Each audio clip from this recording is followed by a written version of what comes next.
Oh, you know what I love? Sports. Love sports. Sports. When It comes to Texas A&M. Where are you getting this information? let me tell you. Welcome to TexAgs. It's here. It's time. There's always a buzz in the air when you hit this moment. He is a guy that has gotten better and better and better. He's just got that dog in him. We will develop men. We will graduate players, and we will win championships on the field. I think of him as this hawk. Before long, he's going to be swooping in on those quarterbacks. And they embody what the school is about. It's about getting into hard situations and getting ourselves out. It's about working hard. It's about doing amazing things. And this is a real program. It's not fake. This is a real place. And if you want to be really good at football, this is a really good place to be. You know, if I'm betting on anybody, it's the Aggies.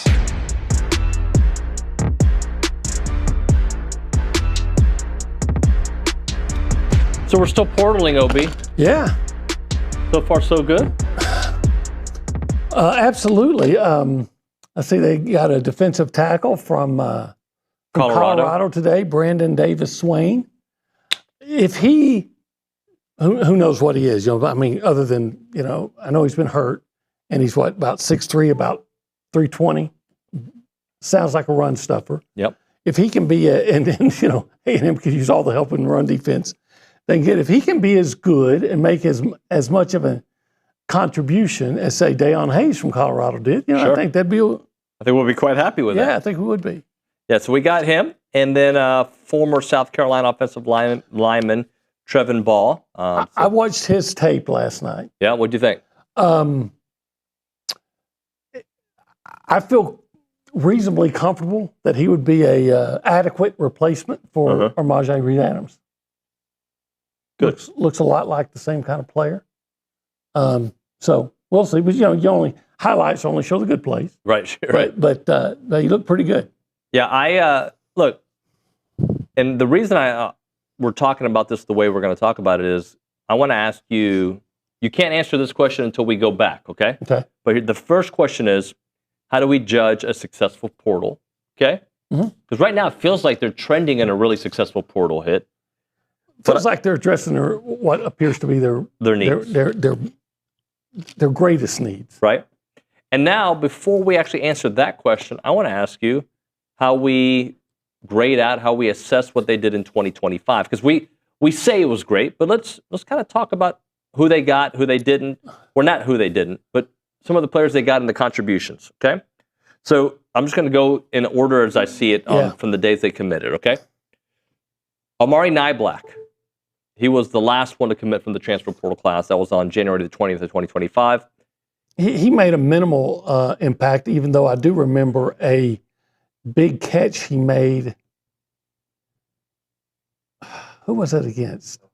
South Carolina coming across for a big first down. Yep. But beyond that, I can't really remember a play he made. I won't read every player, but I'm just going to give you some guys. Jordan Shaw, we liked him, right? Yeah, I thought, especially late in the year, I thought he came in. I remember he forced a big fumble. Yep. That might have been in South Carolina, too. I can't remember which game that was. But, yeah, he came in and was solid. He started playing a lot toward the end of the year. Tano Yendom. Oh, I thought he was, he was. He won Defensive Player of the Week, SEC Defense 1 week, right? Didn't he? Or am I making that up? He may have. I believe he did. But, yeah, that would, if he wasn't a home run, he was an extra base hit. Casey Concepcion, Grand Slam? Grand Slam. Right? I mean, he's All-American, All-SEC at 3 positions? Yeah. Yeah. I don't know nationally who was a better acquisition. I don't know if there was. As a transfer portal guy. I mean, for this year. I mean, I'm not saying there was somebody better. Our Heisman Trophy winner. There you go. Okay. I said, I'm not saying there wasn't anybody. But from skill players, I don't know if there was one. There probably was. There probably was. But the point is, the impact that he had on this offense, though, where this offense was before. Yeah, he was one of the top 4 or 5, without a doubt. TJ Searcy, nice contributions. Yeah, I thought he was a very solid player. Played that strong side defensive end, basically to set the edge and run defense. And he did it well. Didn't do much, but Sam Mpemba. I can't remember anything he did. Dayon Hayes. He had some moments. Solid player. Here's one that's going to live in Aggie history forever. Nate Borkacher. I thought Nate Borkacher was an outstanding, under the radar acquisition. You know, if he did nothing else except catch that touchdown pass to beat Notre Dame, you know, you got your money's worth. Well, he did stuff almost every week. We had a player or two, yeah. Had that touchdown catch against South Carolina. Yeah. And scored some touchdowns from the 1 yard line, which is no small accomplishment at A&M. So yeah, I think you got more than Nate Borkacher is one of those guys, you know, that you bought a lotto ticket for $2 and you got 4 numbers and got $80 back. And you're good. Yeah. Mario Craver. Oh, outstanding. Michael Hudson, we won't get into him. Julian Humphrey, he, sparingly played. That's incomplete. Michael Riley, I liked what I saw from him, but very incomplete. And Jacob Zeno, didn't really get to see him much. Yeah. So overall, what would you say last year? I think because of Casey and Mario, it puts them in the A range. Oh, without a doubt. I think it's probably just like recruiting. If you hit 300, you're probably very successful. And I look at, say, compare them to a team like LSU, which was considered number 1 recruiting class in the country. Right. And now Halsey was a really good player for them. And Barry and Brown, he was good. Wasn't what they thought they were getting, but he was good. But beyond that, I'm sure there's some others, but I think their defensive acquisitions beyond Halsey were kind of disappointing. Yep. No, Mansour Delane. He was those two were actually, but like the kid from Florida, Jack Pyburn, they got some guys in the offensive line that they were excited about. They didn't really do anything. So, and that was the number 1 transfer portal class. Yeah. So I think, if you look at it like that, I think A&M did really well. Maybe Indiana's better. I mean, you just start with Mendoza, and it's hard to top that. But I think A&M was as good, top 5, if not top 3. So splashy transfer portal entries are going to be the names that people know, right? Those are going to be the ones that move the needle. Oh, you got this awesome wide receiver. You got Cam Coleman, let's say. You got KC last year. You got Mario, and then a quarterback. Obviously, A&M's not in the market for a quarterback, at least that I know of, right? And so, to me, though, what really rounds out a transfer portal class is the Tyler Oyendems, the Dayon Hayes, right? The guys, the Nate Borkachers, the guys that you hope they're good, and then they live up or exceed what your expectations were. And a lot of times you don't have expectations because you're just looking at stat lines and a couple of highlights from what they did at Colorado. You didn't feel their impact. Yeah, I think most teams are going to be, at least good ones, are going to be looking for 1 or 2 splash guys. Yep. And then the rest are complementary pieces to bolster you at certain places. And quite frankly, and we talked about it last year, well before the season, the splash guys were your 2 receivers, Concepcion and Craver, and they made a big splash. So, but I'm with you. So much of that. Onyedem was such a key to the defense. Wasn't it Onyedem that got the big stop on the 4th and 1 against South Carolina that kind of turned everything? That's right, yeah. So when we look at this year, look, it's still early, although if you read some of what Bronny's been putting on the premium chat, that, they could have their whole haul done by this weekend. They could be, pretty much done with the portal by the end of the week. That being said, I think you have to look at assessing a transfer portal class in phases, okay?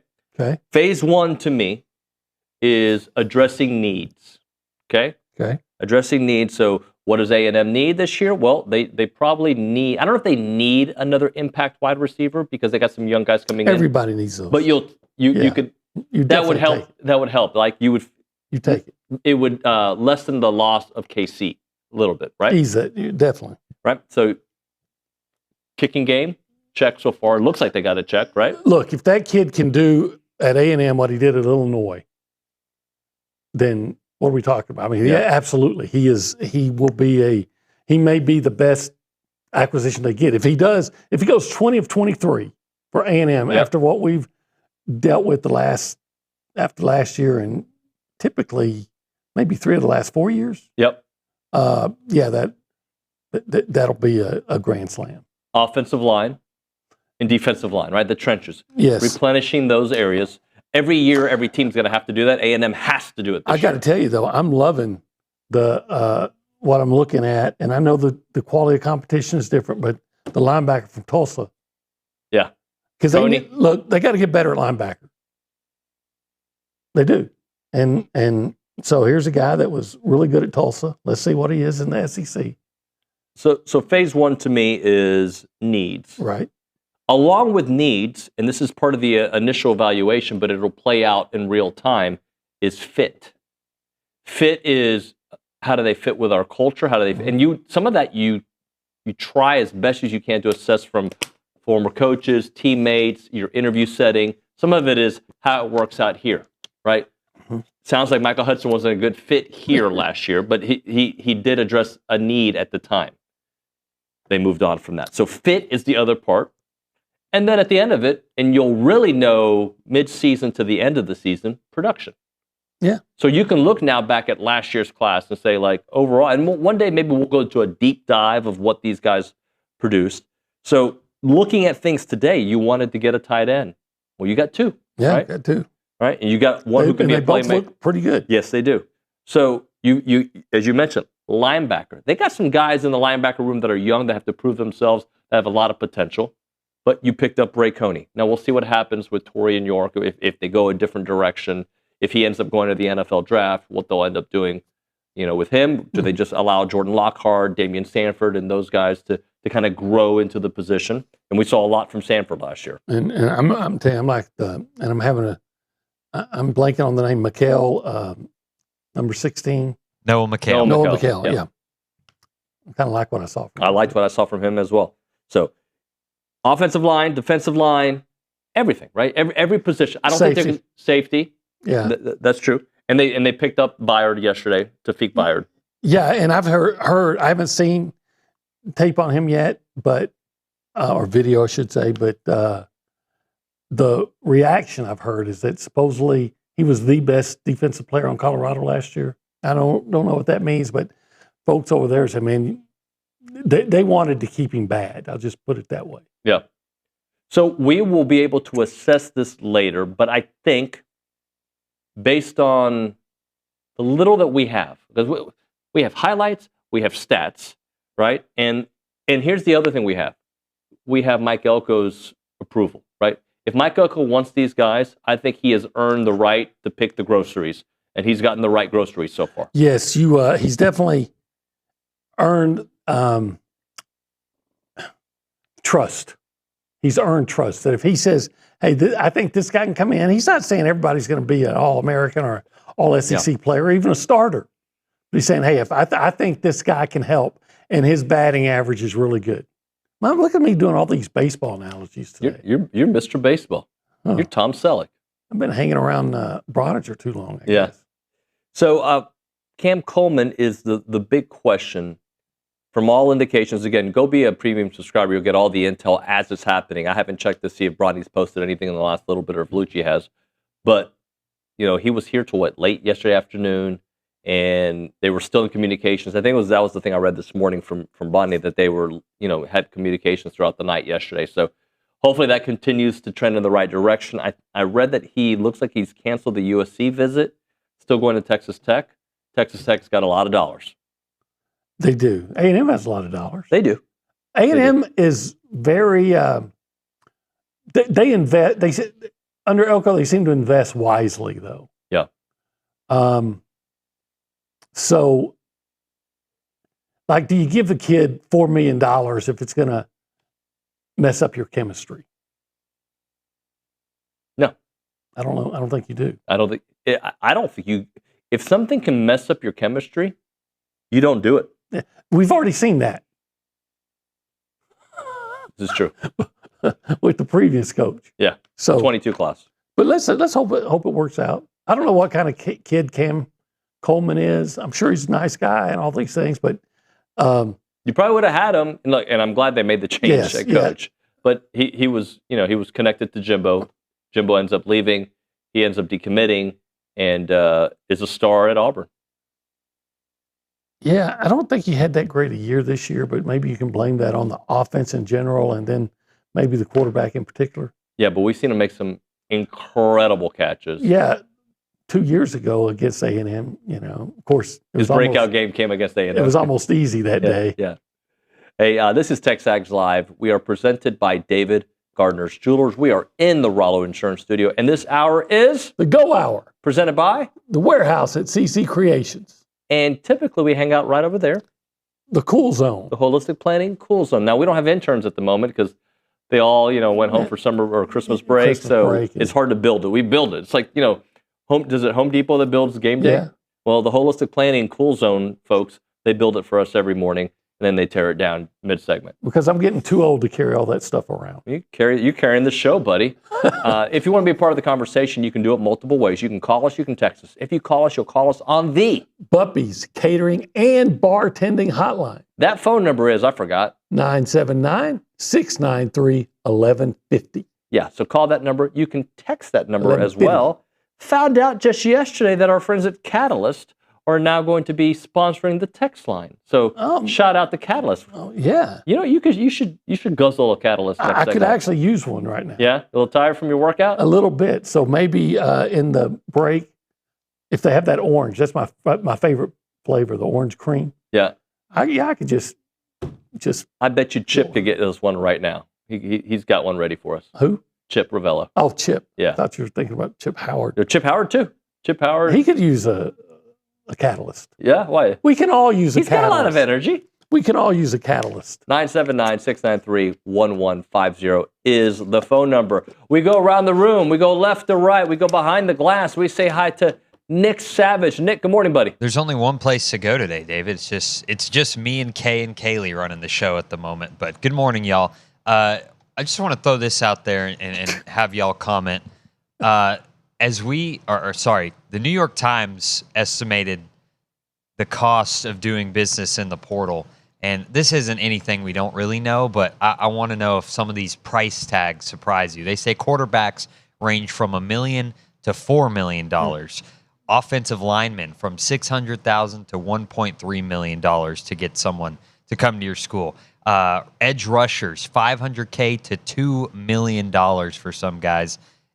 Interior defensive linemen, $500K to $1.5 million, and corners are even going around $1 million. So, I mean, does that surprise you? Or those? I feel like the numbers for the quarterbacks have gone up over the past few years as well. So it's crazy. Either way, it's crazy how much these kids are getting paid.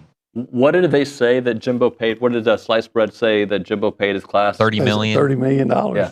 Which was not true, but no, it wasn't true at all. And now that seems like the price of business for all programs right now. And the price always goes up. Yeah. What do we hear? I don't know if it's accurate, but the rumor is that Texas Tech is paying that kid from, I can't think. Quarterback from Cincinnati. From Cincinnati, paying him $5 million. Wow. I mean, maybe that's not accurate, but it might be because that guy has a lot of money. Yeah, he does. He does. Look, you know what? If I was, I don't have a problem with that. If I was in Cody Campbell's shoes, and I'm sure they're Italian leather, fine leather. Yeah, but if I was if I was the equivalent of Cody Campbell, God, please let me be. I would be on the phone with Elko. What do you need?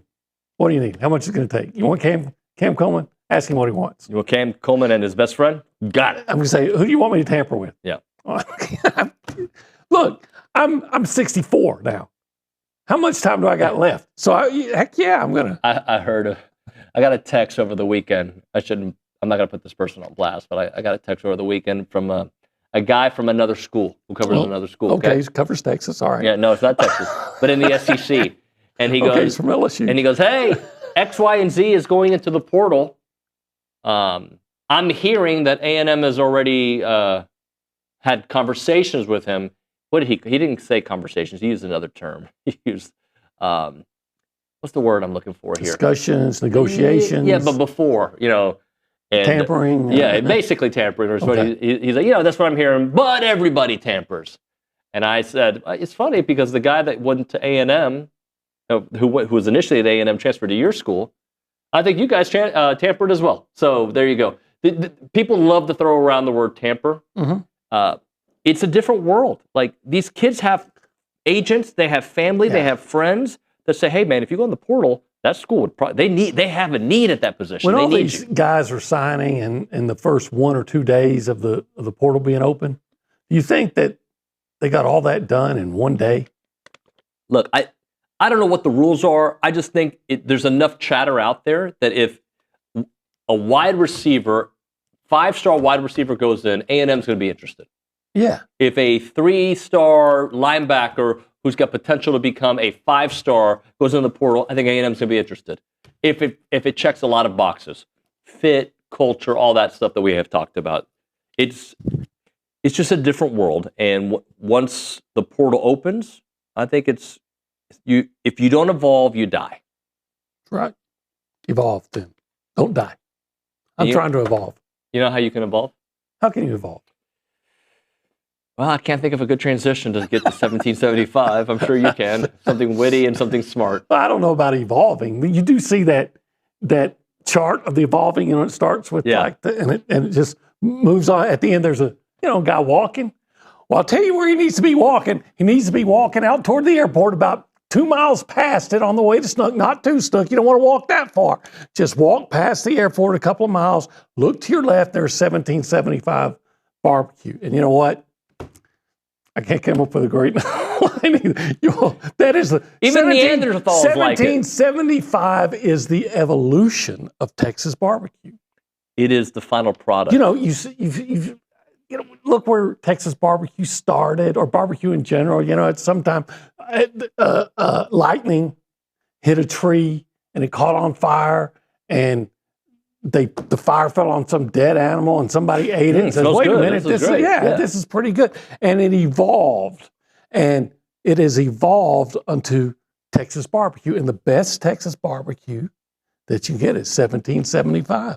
I'm willing to bet there's never been a commercial in the history of man that in the evolution of man, the evolution of man, that a lightning struck a tree and hit a dead animal and burned it, and then somebody a dinosaur. ate. Yeah, this is the first time it's ever been said. Talk about dinosaurs. Talk about those ribs. You might think they were dinosaurs. They're big ribs.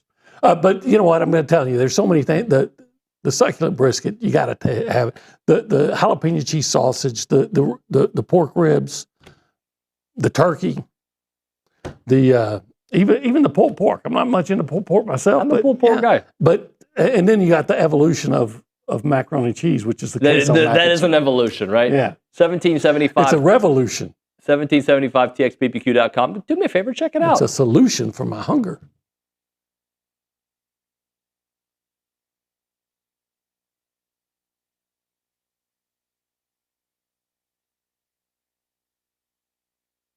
Hey guys, David Nuño here to talk about our new partners with EventPipe. They are a leader in hotel booking technology, and now they're giving you a chance to support Aggie student athletes every time that you travel.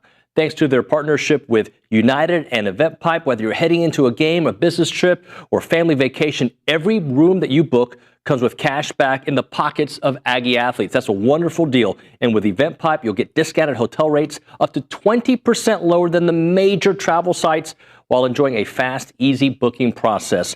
They've even created Presto, EventPipe's quick launch booking solution. It lets organizations build branded hotel sites powered by live hotel inventory, making it simple to book the perfect stay. So next time you want to book a trip, do it the smart way with EventPipe and support Texas Aggies NIL through United. Visit their website, tau.eventpipe.com.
And we're back. Sing the song. I'm a joker. I'm a smoker. I'm a midnight toker, which I'm not any of those things, but I was probably... A toker is somebody who partakes in that. Yes. A joker? I might tell a joker, too. Okay. And a... I don't smoke. Midnight what? Toker. Midnight toker. I'm joker, not that. At any time. Okay. But I remember when that song came out, I was probably around the seventh grade. And, it's just a good song. Steve Miller Band. I think those guys might be from Fort Worth. Is Steve still with us today? Yeah. Doesn't he call the women's basketball game? This is true. This is true. This is TexAgs Live, by the way. We're presented by David Gardner's Jewelers. We are in the Rollo Insurance Studio. OB, I understand that the young man is getting old. Yeah, well, happy birthday to my son, Quinn. He's 22 today. Been 22 great years for me. Looks like 22 great years for him, and we're proud of him. We're hoping he has a great birthday. I asked him, I told him, we go anywhere you want to go to eat tonight. And he said, I might just want to go to Angry Elephant. Okay. So that's he's picked that place several times, hasn't he? Yeah, he likes the wings, and since he's old enough to partake in alcohol, adult beverages. But only thing I've been really good at my whole life was being his dad, and he made it very easy. So happy birthday, son! Happy birthday, Quinn! Happy 22nd birthday. 22. So OB, we got a basketball game tonight. Not too early. 8 o'clock game. 8 o'clock game against the Auburn Tigers. Team coming off a loss. Yeah. Yeah, that game against Georgia, that was crazy. Georgia was about to beat them in regulation and then did everything wrong, in the last 4 seconds. And it went into overtime, so I thought Auburn probably beat them. And then, Georgia still beat them. So I think what you're getting is a angry Auburn team looking for redemption. But let's be honest, they're also vulnerable. This is not the same Auburn team that came to A&M last year and got beat, but went on to the Final Four and lost the eventual national champion Florida. I think there's only one player that on the team that played in the game last year. So not the same team. It was a kid named Pettifor. Not the same team at all, but they're like 10th in the nation, maybe not quite that high in scoring. So they can put the ball in the hole. Let's do a little performance of the week. I don't got much, okay? I'll just throw you a couple names. Tell me if you agree. Mm-hmm. Rashawn Aggie, another double-double. Another one, yeah. 15 and 11. Yeah. How about Ruben Dominguez and his 4 3-pointers? And he had one from about 35 feet out there. Yeah, he did. It was spectacular. And Myles Garrett. I was going to say that Garrett guy did all right. He did all right. Janae Walker did all right. A lot of Aggies did. Antonio Johnson, pick 6, yeah. You know what's fun? What did I read? That Myles Garrett's like the first guy to have X number of sacks in his first 6 years. Yeah. And then it made me think, Mike Evans set a record for like the first guy to have 1,000 yards receiving in like his first 8 years. I think we're seeing a trend there. We are. So come to A&M, go to the NFL, and make immediate, huge impacts. Yes, but let's have an impact here too with wins. Let's figure out when you got that kind of talent. I think A-Chain, and I'm always going to call him A-Chain. I think he's in the Pro Bowl, right? Yeah. He didn't play in the last game, but he's had a heck of a year. Yeah, those Aggies doing well in the NFL. With all the talent that A&M has had over the years, I think we got the right coach now. Let's have a winning product, consistent winning product. I think when I look back, because everyone would always say talent's never been the problem. Mm-hmm. And I don't expect that to be a problem now. And I feel good about the coaching. So I feel good about A&M. I would always look at the teams and I would say, this looks like a 9 or 10 win team, talent-wise. And they would underachieve. And you say, what's the problem here?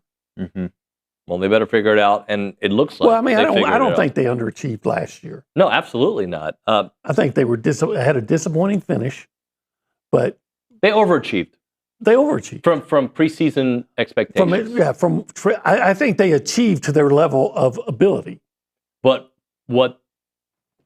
look here. I wasn't predicting them to win 11 games. We had to. I was in the 8-9 range, closer to 8. We would say, look, this is talent-wise is a 10-win team, but they got to prove that they can win at LSU. Right. They got to prove that they can consistently win on the road, and they did. Yep. And let's hit a break here. When we come back, another performance of the week, Charean Williams. Oh, I'm looking forward to this. Yeah, one. we'll talk about Aggies in the NFL. We'll talk about all that good stuff. Right now, we're talking Heritage Films. Check out the website, yourheritagefilm.com. They make documentary films about families, family businesses, family ranches, family whatevers, right? If you have a family, you should tell that story. You should have that story preserved for the next generation and the generation after that. What Chance and his team does is they go all around the country and they do these documentaries for normal folks, right? There's these 2-hour documentaries that you would feel like you could see on Netflix and beyond, and on A&E, whatever, wherever you watch your documentaries. But they're so well done, and he's so creative, and he'll get right to the root of the story. So if you have a family business, he'll tell that story. A family ranch, he'll tell the origin story of that ranch, and of course, your grandfather, your mother, your father, whoever it may be. 713-893-8341. 713-893-8341. The website is yourheritagefilm.com, yourheritagefilm.com.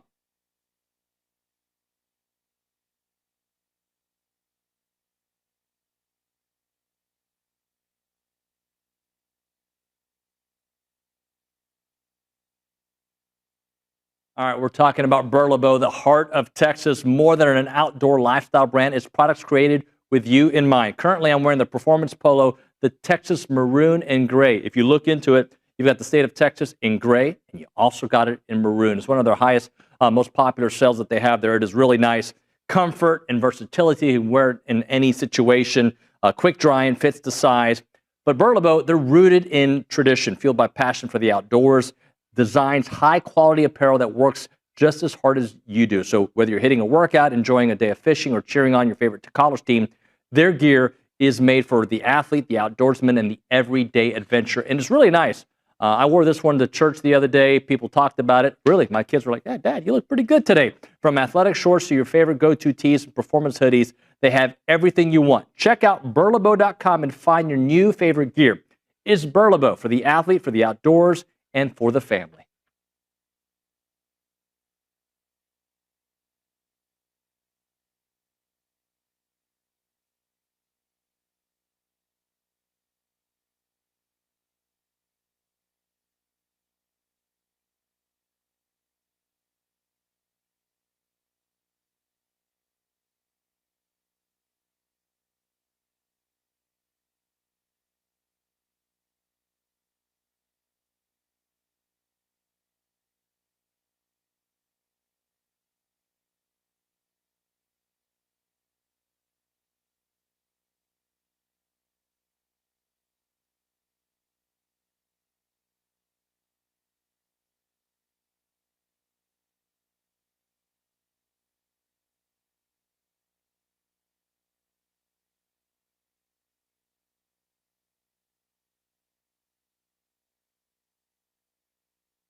And we are back. It is TexAgs Live. We are presented by David Gardner's Jewelers. We are in the Rollo Insurance Studio. We're going to go to the Buffy's Catering and Bartending Hotline, talk to our Hall of Fame friend, Charean Williams of Pro Football Talk. The great Aggies joining us here on the program. Charean, good morning. Good morning. How are we doing today? Well, how are you?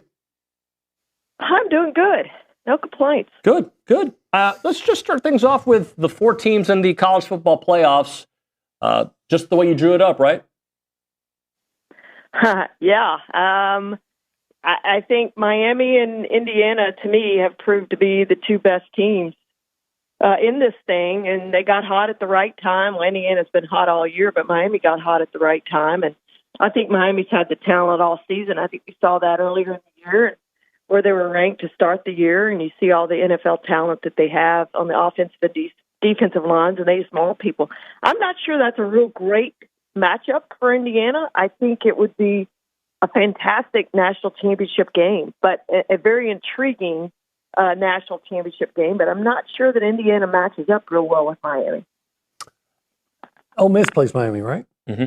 How do you think Ole Miss matches up with Miami? Because I think if you play Miami in that defense, you better have a running quarterback who can make plays off schedule.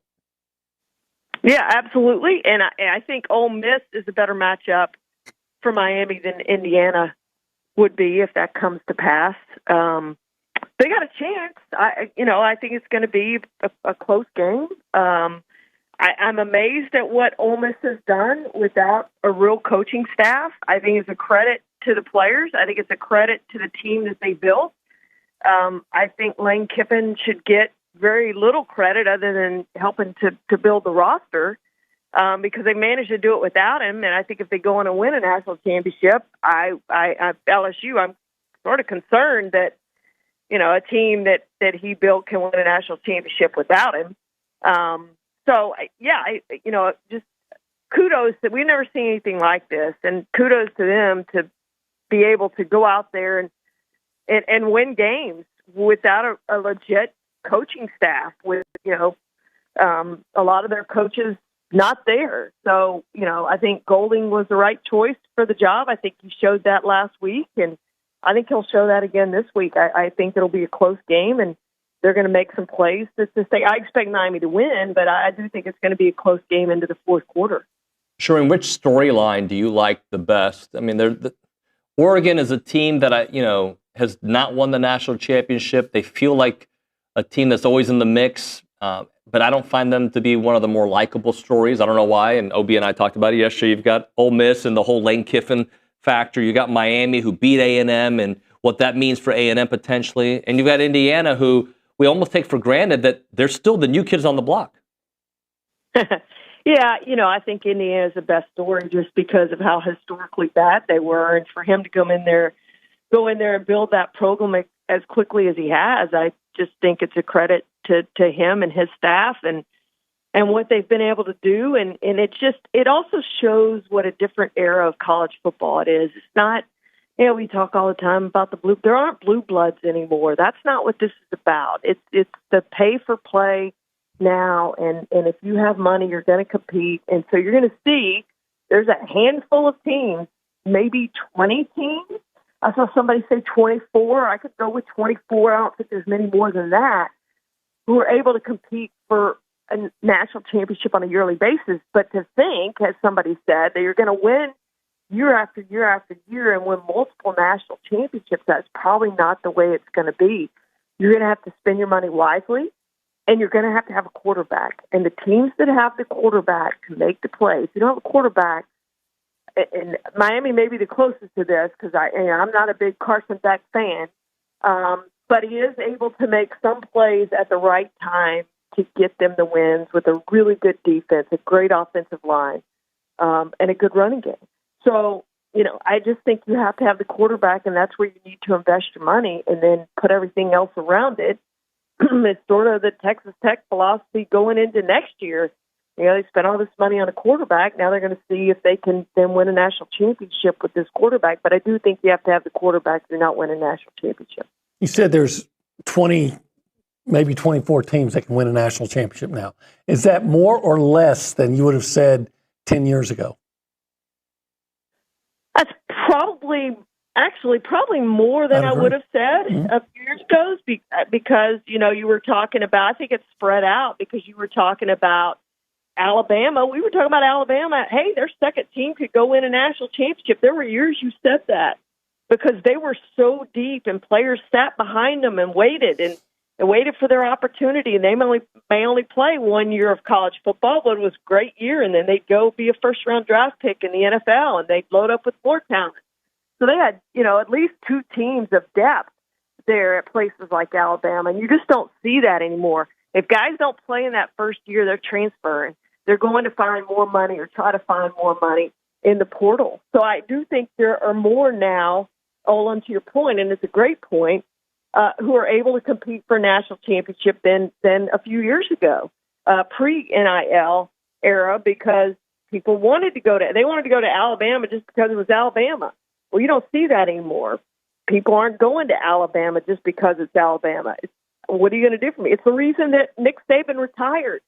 And I know this for a fact. He had 30-some-odd players come in the day after the season and either say, I'm transferring or I want more money. And so it's just a different day of college football than we've ever seen. Can it sustain? That I don't know. And I don't know where it's headed. Charean, I know we got to get to Aggies in the NFL, but I'm just curious. I saw some stuff on social media that maybe the Atlanta Falcons would be interested in going after Kirby Smart. Do you think that's actually a thing? Does it have legs? Yeah, Cignetti to me is a guy I would make a phone call about if I'm an NFL GM or owner. I would make that phone call, and I think I would do it with Kirby Smart, especially if I'm the Falcons in Georgia. I would absolutely make that phone call and make him tell me no to it. I think it's far easier to coach in the NFL than it is in college football with the era that we're in with the portal and NIL. What about Sarkisian to Las Vegas? You buy into any of that, or is it just a wild rumor? Well, Brian Flores is the betting favorite. I think Brian Flores probably ends up with that job. But again, he's a guy who's had success in the NFL. It's probably a phone call that you would want to make if you're an NFL owner or GM. There are some college coaches that, in the past, I think before Jimmy Johnson had success, you're not looking at the college ranks, but I think these college coaches have proved that they can coach at any level. And I think Cignetti certainly is one that you would see could coach at any level. Sarkisian's done it in the NFL. I think Kirby Smart would be very successful in the NFL. So I think that's a direction. If I'm one of those guys, I'm making some phone calls. I'm seeing if one of those guys would be tempted to come to the NFL. Again, where it's far easier. Well, football is the only thing where you don't have to worry about the transfer portal and NIL. Somebody else takes care of the money end of it. I would make those phone calls to those 3 guys. All right, Charean, let's do the Aggies in the NFL. We've got a lot to talk about. Yeah, I'm going to give a shout-out to Nick Scorton. Had an absolutely great rookie season, had a half a sack in his last regular season game, had 5 for the year. Myles Garrett had 7 in his first year, if you're curious about that. So, pass rushers don't come in generally and get those double-digit sacks. So I thought he had a very successful year. Jermaine Illuminor, I want to point him out because he said this on social media, got over 1,000 snaps for the first time in his career, had a very good season. Devon Achane was inactive on Sunday. I had him on my All-Pro list as the number 2 All-Purpose player on my All-Pro ballot, so he may get some love there for second-team All-Pro.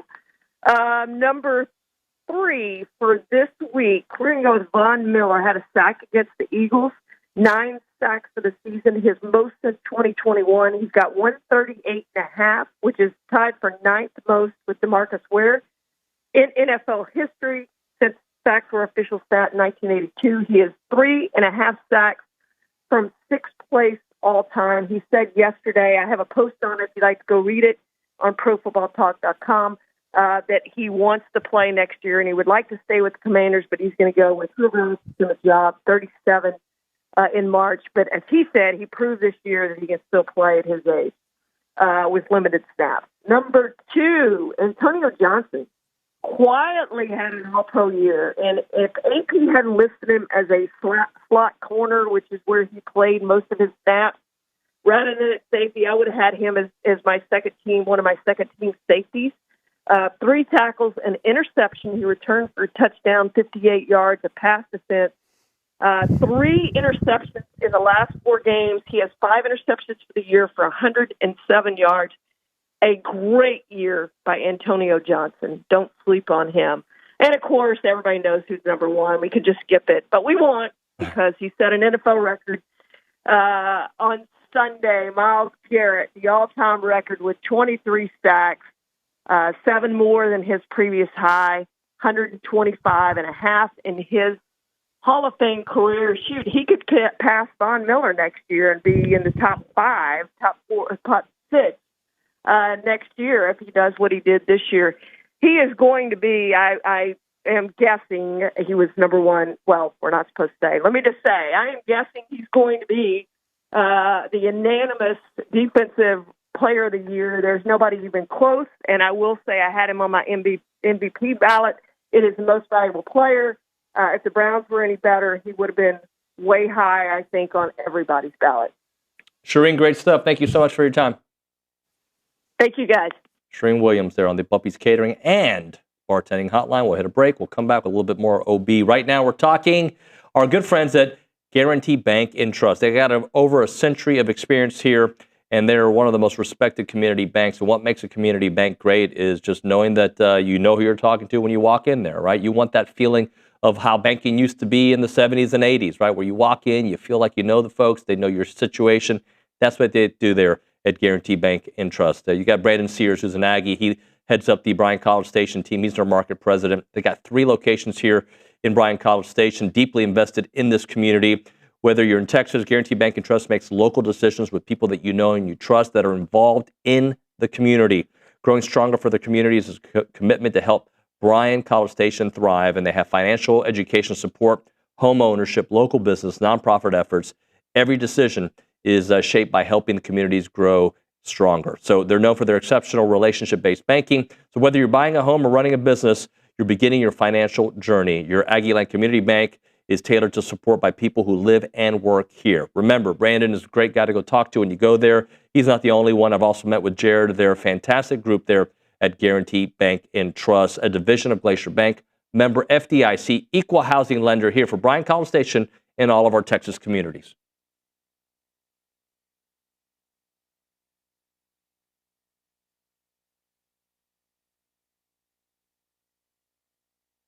Hey friends, David Nuño here for Prize Picks. They're back on TexAgs, prizepicks.com/TexAgs. Use the code TexAgs to get $50 once you play in $5 lineups. And Prize Picks is the best place to win cash while watching sports. Football season's here, basketball coming up, baseball, you name it. You go to prizepicks.com/TexAgs and start having some fun watching sports, making some money on there. And you can play Prize Picks in over 40 states, including California and Texas. Remember, they'll give you $50 in lineups once you play $5 lineups on Prize Picks. And they have the new thing. It's called It's Good to Be Right campaign, and they're kicking off the upcoming NFL season with their bold new campaign, It's Good to Be Right. The seasonal long push celebrates the thrills of getting it right, from the perfect prediction to winning your Prize Picks lineups. Prize Picks is good to be right.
As a reminder, the final segment of the program is brought to you by Double Dave's. That's at 10:50. But right now, caller number 12, 979-693-1150. We're going to hook you up with your choice of a dozen pepperoni rolls or a large one-topping pizza from Double Dave's. They've been serving Aggieland since 1984 with your favorite pizza and, of course, those world-famous pepperoni rolls, reliable in-house delivery, bringing piping hot goodness straight to your door. Just click on doubledaves.com and your favorites are on their way. I wanted to read this text because I think OB's going to stick around for a few minutes in the 9 o'clock hour.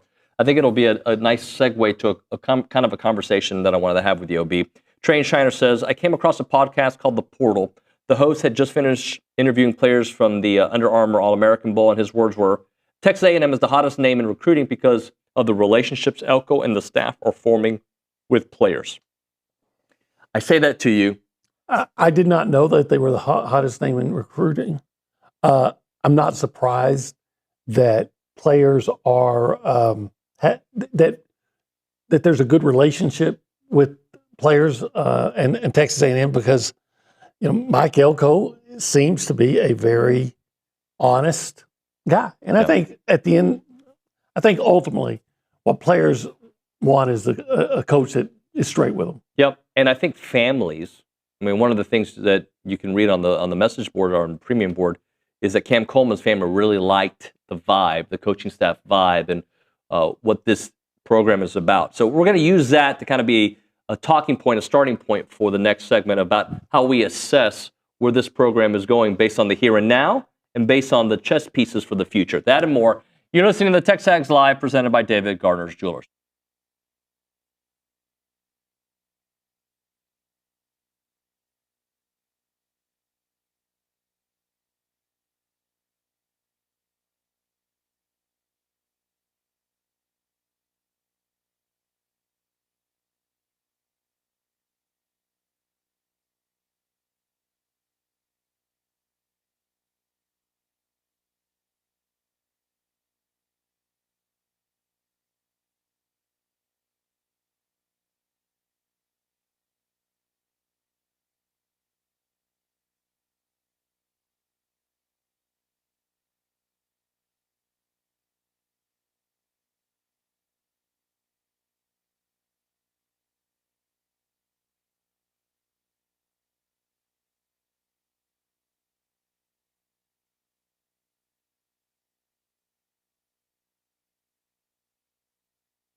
And we're back. It's TexAgs Live. We're presented by David Gardner's Jewelers Rollo Insurance Studio. This segment is brought to you by Academy Sports and Outdoors.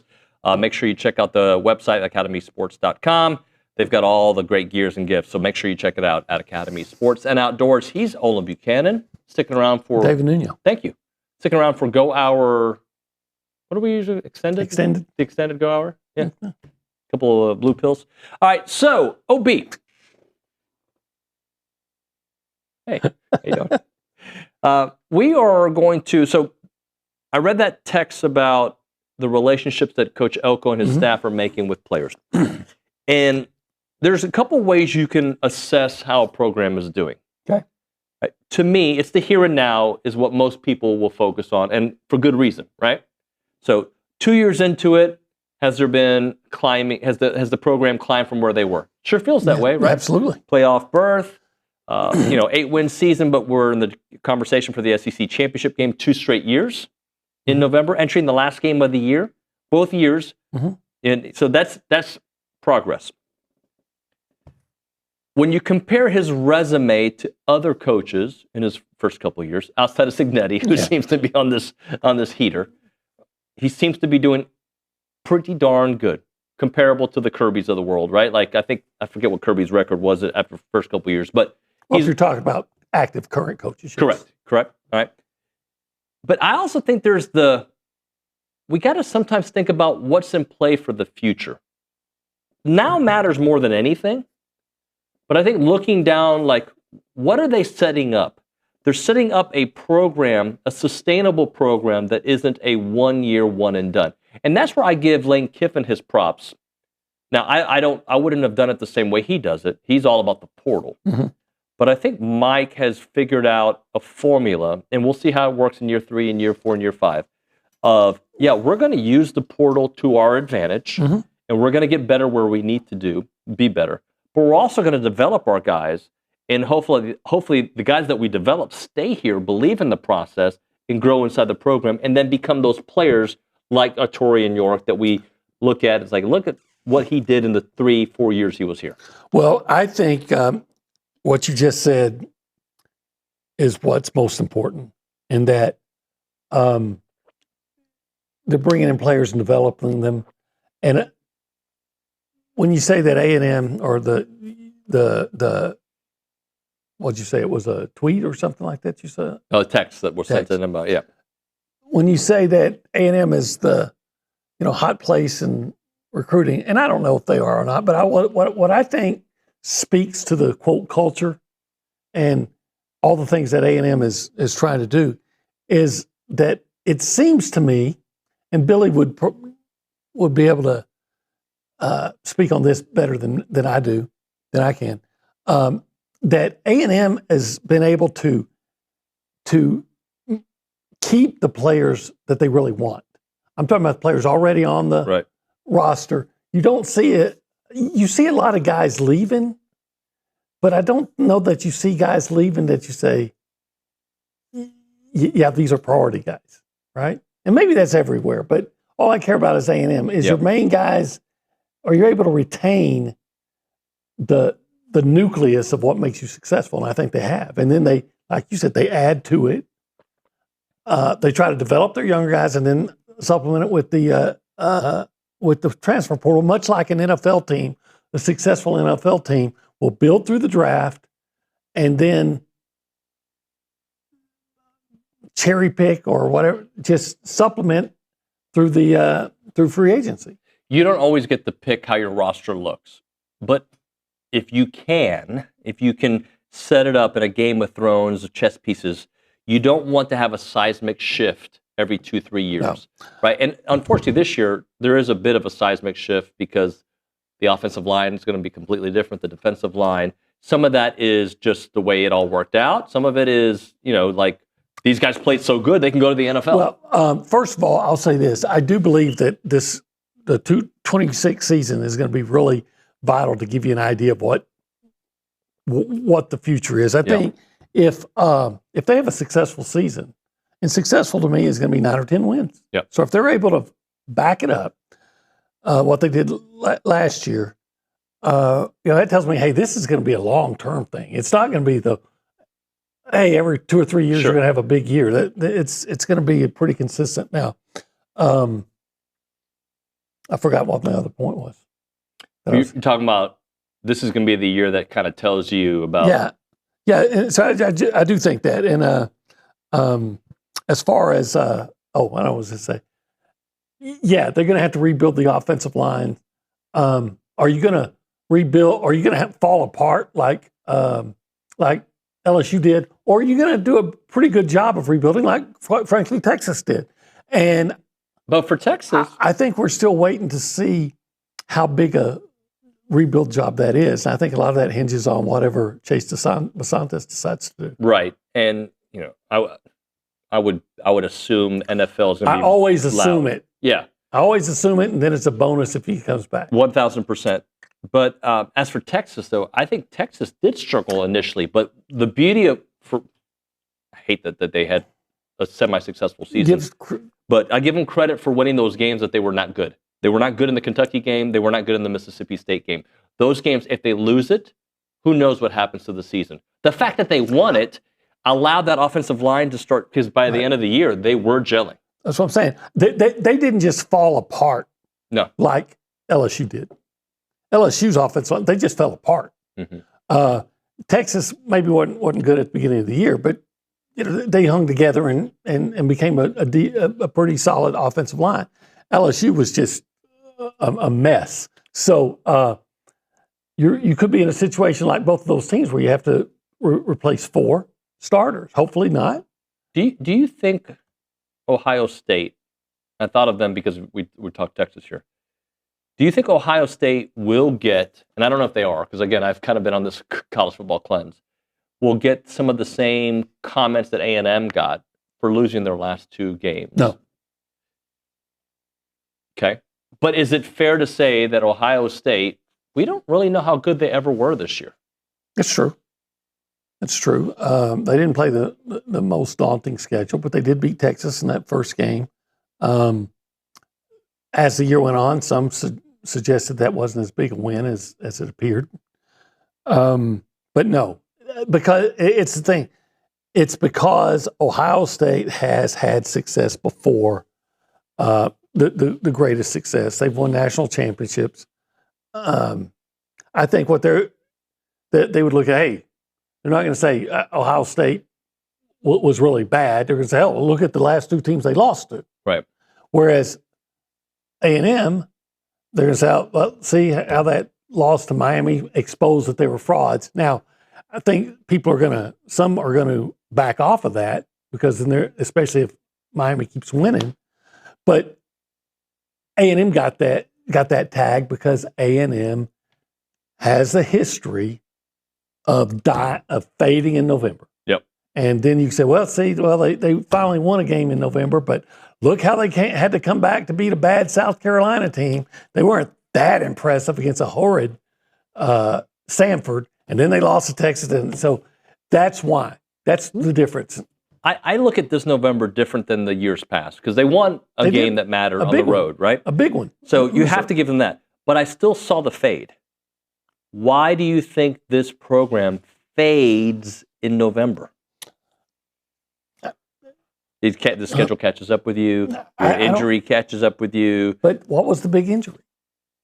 Just depth. Le'Veon, but I thought the depth was okay. I don't know. I mean, Mario wasn't 100% towards the end. There were little things. But everybody gets that. Yeah. I do have I hesitate to say this, but it comes back, and I know he didn't mean the way it comes, but I think A&M does a great job, or last year did a great job of just focusing on A&M and just saying, this is who we have to be. And it was, hey, they weren't talking. They were just saying, hey, this is who we are. This is what we've got to do. We have got to put the nose to the grindstone and block out everything else and be focused on the task at hand. And that's all that mattered. Then you get some success and you start saying, hey, why did they show up and look like they're not ready to play against South Carolina? Yeah. And then I think, they won that game at LSU. It's like, hey, we are freaking monsters of the Midway. This is who we are now. And then you get Trey Zoon come in and say, oh, Reuben Bailey's not a threat. Why don't you just not? I know he didn't mean it that way, but I know you're asking a question. But why not, as a group, until you win a championship, just say, you know what? We are going to focus on what we do. I remember Jared Hocker. They're about to play Clemson. Oh, I guarantee you we're going to win this. And, of course, they lose. Just shut up and focus just on what you have to do until you actually win championships. Yeah. And never assume, even if you end up being the best team in the country, until you're hoisting that trophy, never assume. And Mike Elko would probably say, we never did assume that, even though he did say 2 years ago they didn't handle it well. And look, they played well against Missouri. Now, some people would say, and I don't necessarily agree with this, but they would say, well, that wasn't a good Missouri team, wasn't the same Missouri team because of the quarterback. But I think we can all agree that they did not play the caliber of football for a whole game all year, but especially in that South Carolina game. Yep. And then, at Texas, they didn't look like the same team. Well, their best game was LSU, not just because of the score, but that was the most consistent game, even though they were down at half, and it was a second quarter. You're like, what the hell just happened? Yeah. Yeah, it kind of reminded me of the 2012 LSU game where you dominated the game, but somehow you were behind it at the half. And then they lost that game because I guess LSU had all the traction. But in this one, they just went back in the second half and said, no, we're better than these guys. Let's just go out and show it. And I don't know. I feel like that I'm saying this is how it strikes me. But it just seemed like after that game that they went from being a team that was out to prove themselves all year long to a team that said, okay, we've arrived. Right. And maybe they just, A&M doesn't handle success well. Now, you can say I'm wrong about everything else I've just said, but can anybody dispute the claim that, or the assertion that A&M does not handle success well? They haven't handled November successful. How many years were they in a great spot going into November? Many, many times. So I want to take a step back, not from A&M the brand or Texas the brand or Miami the brand. But if you looked at an 11-2 season, okay, and you looked at, they lost their last two games, but these are the caliber of teams that they lost to. Without knowing A&M's history, without knowing Miami's history, without knowing Texas's history, just looking at it, would you look at that and be like, a tough end to the year, but what a great year?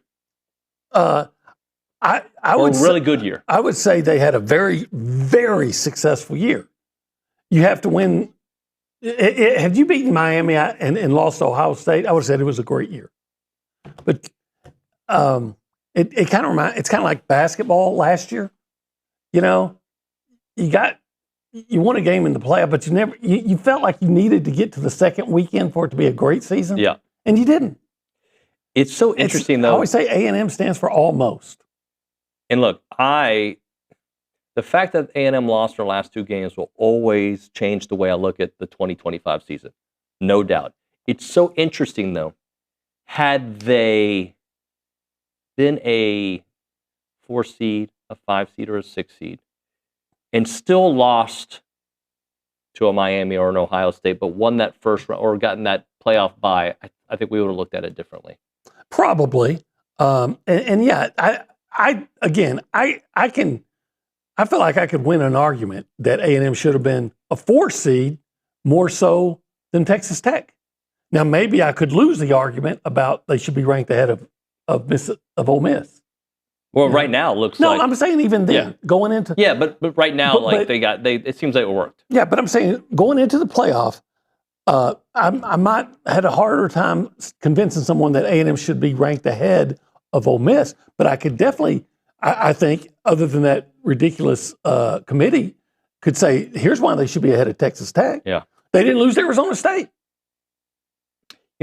Another thing that's been so interesting to me, OB, is in these playoffs alone, how many points did Alabama score? 3 against Indiana? Yeah. Texas Tech scored 0? Yeah. A&M scored 3? 3. like the amount of offenses that you would think. Well,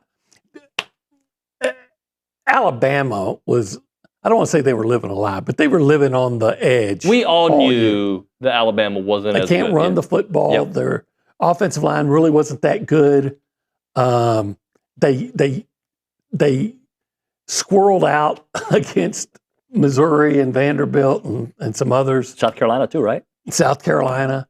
So they were always on the, they probably wouldn't have beaten Georgia if Kirby Smart doesn't go brain dead like he does sometimes and says, hey, let's just kick a field goal, and win it in overtime. He does bizarre things sometimes like he did in the game against Ole Miss. But I just think that. But what's the bigger storyline in this college football playoffs? Is it the defense? The defense is being so good. Because in a college football world where I think offense is like that's the way people go now, right? It's been the defense, like Oregon not allowing anything to Tech, Miami not allowing anything to A&M, and A&M, by the way, not allowing very much to Miami as well. You should win a game where you give up 10 points at Cal Field. You should, or anywhere. Yeah. I think we talked about this the other day. I said, look, what this year's done. It's reminded everybody that the old cliche that defense wins championships still applies. And it applied when Michigan won it, quite frankly. And, it seemed like it applied even last year. I mean, I can remember as good as Ohio State was, I think, I can remember some big defensive plays. The Texas game alone, right? So I think more often than not, you still have to have a strong superior defense to win a championship. All right, let's hit a break here. Thank you, Obi. You bet. Appreciate you. We'll hit a break. We'll come back. We'll talk to Joni Taylor on the other side. A moment for Caldwell Country Chevrolet, Highway 21 in Caldwell, online at caldwellcountrychevrolet.com. If you're looking for a selection that won't break the bank and you just want a great selection in all the vehicles you can imagine, it is Caldwell Country Chevrolet who's stocking up on their vehicles all the time. That inventory is growing daily. And the real deal is they're south of those big city prices, no dealer add-ons. What you see is what you pay. They are locally owned. Their Aggie alumni team is ready to roll out the red carpet for you, and they have value. Every vehicle comes with that free oil change for life. That's thousands of dollars in savings for the life of your vehicle. And their pre-owned inventory is moving fast, which means you get top dollar for all of your trade-ins. Remember, it's about a 15-minute drive, the edge of Bryant to the beginnings of Caldwell. A short conversation away, but you'll see the difference when you step on the lot and you do business with the great people at Caldwell Country Chevrolet. Highway 21 in Caldwell, online at caldwellcountrychevrolet.com.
All right, we're back here on TexAgs Live, presented by David Gardner's Jewelers Rollo Insurance Studio. The A&M women's basketball team is navigating through the SEC.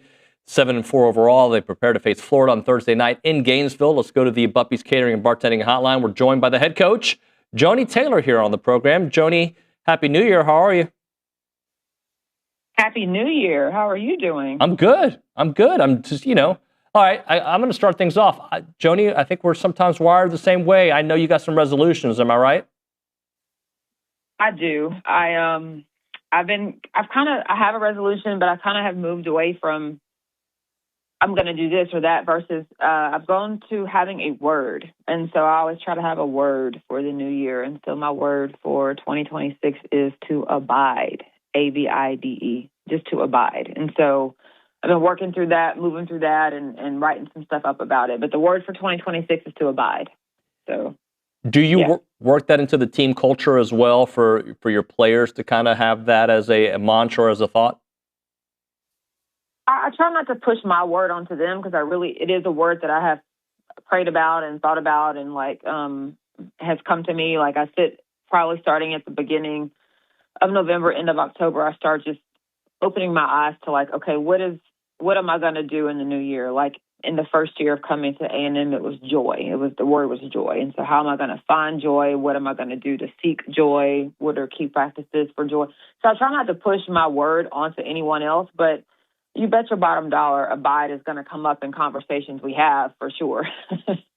Joni, how do you, as a team, turn the page from an emotionally exhausting loss in overtime, a game that you all fought against Georgia that you had, and just make sure one loss doesn't become several more? Yeah, man, Sunday was hard, and it's still hard because you know how important getting a win is in this league. You look across the league, and LSU is 0-2, and I don't think anybody would have thought that. And that's the beauty of this league is on any given night anybody can win, but it's hard. And I think the conversation, we'll see them for the first time today. We were off yesterday, but the conversation we had in the locker room after the game is our response to this game will determine the rest of our season. And so we've got to have the right response. We've got to have the right conversations. We've got to have the right heart posture, and we got to go to work. We got to come back and go to work. We've got to figure out that one quarter where we don't score. In Oklahoma, it was the third quarter where we only scored 7 points. And against Georgia, it was the fourth quarter in overtime. And, you look at the stat sheet and we're 20 and 17 and 16. And then the last 15 minutes, we scored 3 points. We've got to get that figured out. We're talking about a team that is not experienced in this league with the exception of 2 players and how to navigate when teams make a run or teams go on a run, how we respond to that. And so it's continuing to show it to them on film, putting them in those positions, and just being solution-oriented in the conversations that we're having with our team. Let's highlight a couple players. First off, Nye. Brandon sent me some notes. She's 4th in the nation and leading the SEC in steals per game, 6th in the country in assists per game. When you have that kind of dynamic on both ends of the floor, it certainly opens up so much for your team to do.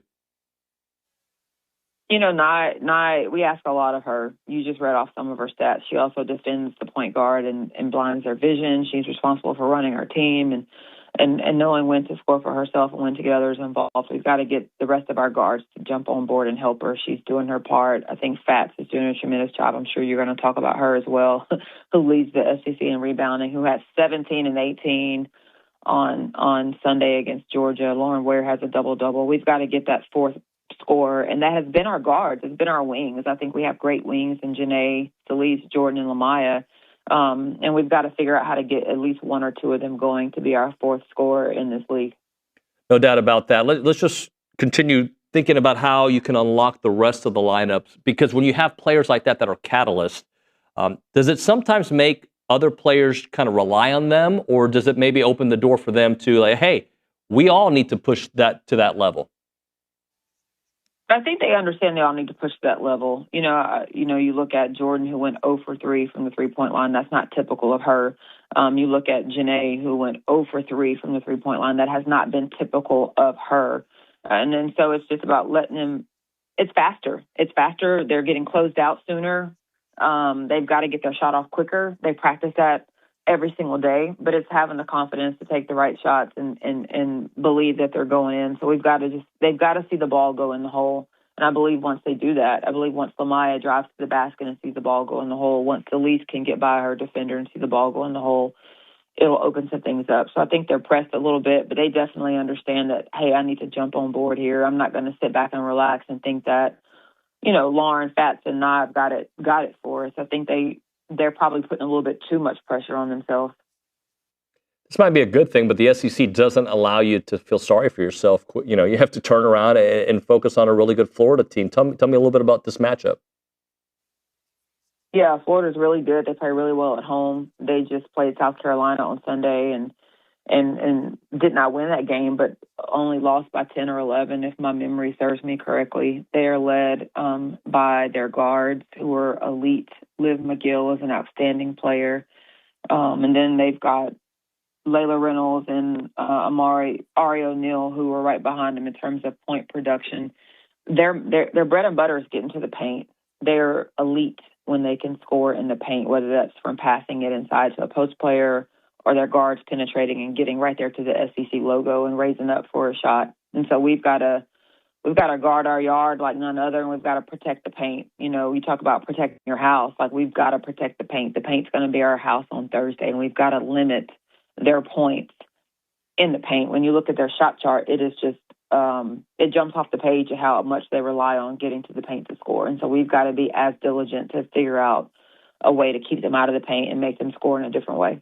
And then you also have to, and I know you probably don't want to look too far ahead, but Sunday you got to protect your home anyway because you've got a top 10 Vandy team coming to town, but a reunion game as well, which will have a bunch of former players in town for. No, it's so excited when we can bring our former players back. They've been tremendous in their support of us, and we always want to make sure we do a great job of making sure they have some time with our team. One of the things that Christina Richardson did this year is she reached out to former players and gave them an opportunity to write a letter to our team. And that letter had some meaning, whether it was they wore the same jersey number, they transferred in, they, they were international. So in some way, the letter they were a walk-on. In some way, the letter had a meaning that resonated with the person who wrote it. And so for our players to receive a note from former players at the beginning of the year, just speaking life into them and encouraging them and then reminding them of why they wear the uniform and come to A&M was really special. And so to have a chance to be face-to-face with them this weekend is going to be a ton of fun, in addition to the fact that we've got a top 10 team in Vandy who just beat LSU coming to town. And so, no, you don't have a chance to feel sorry for yourself. You've got to continue to grow. You've got to continue to get better. And the only response is to come out and give your very best. That is the only way it works. And so that's what we've got to continue to remind them of. Well, Joni, opportunities are there this week, right? And two opportunities there to kind of change the way those players feel and the trajectory of the season.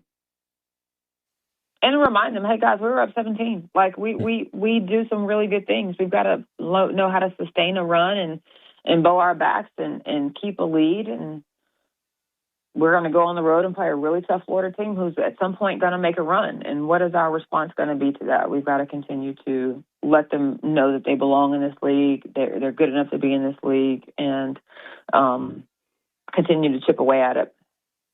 That is Joni Taylor on the Buppy's Catering and Bartending Hotline. Joni, we appreciate your time. Good luck. We'll talk to you soon. Thanks. Thank you very much. Joni Taylor here on TexAgs Live. All right, we'll hit a break. When we come back, talk to Chad Withrow, a little football talk from our buddy from Outkick.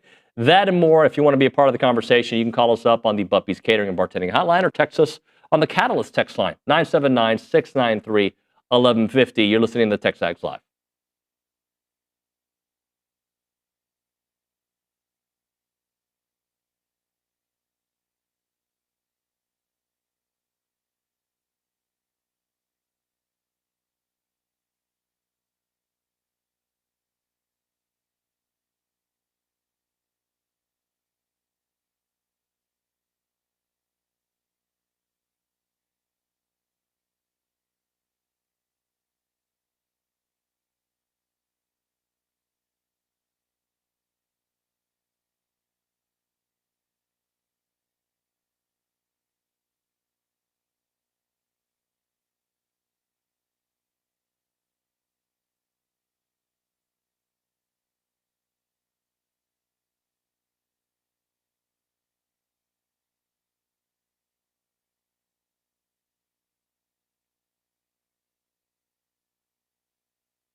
TexAgs Live, we're presented by David Gardner's Jewelers Rollo Insurance Studio. Let's go to the Buppy's Catering and Bartending Hotline, talk to our good friend Chad Withrow, host of Hot Mic with Hutton and Withrow, 11 a.m. to 12 p.m., Eastern weekdays on Outkick. What's up, buddy?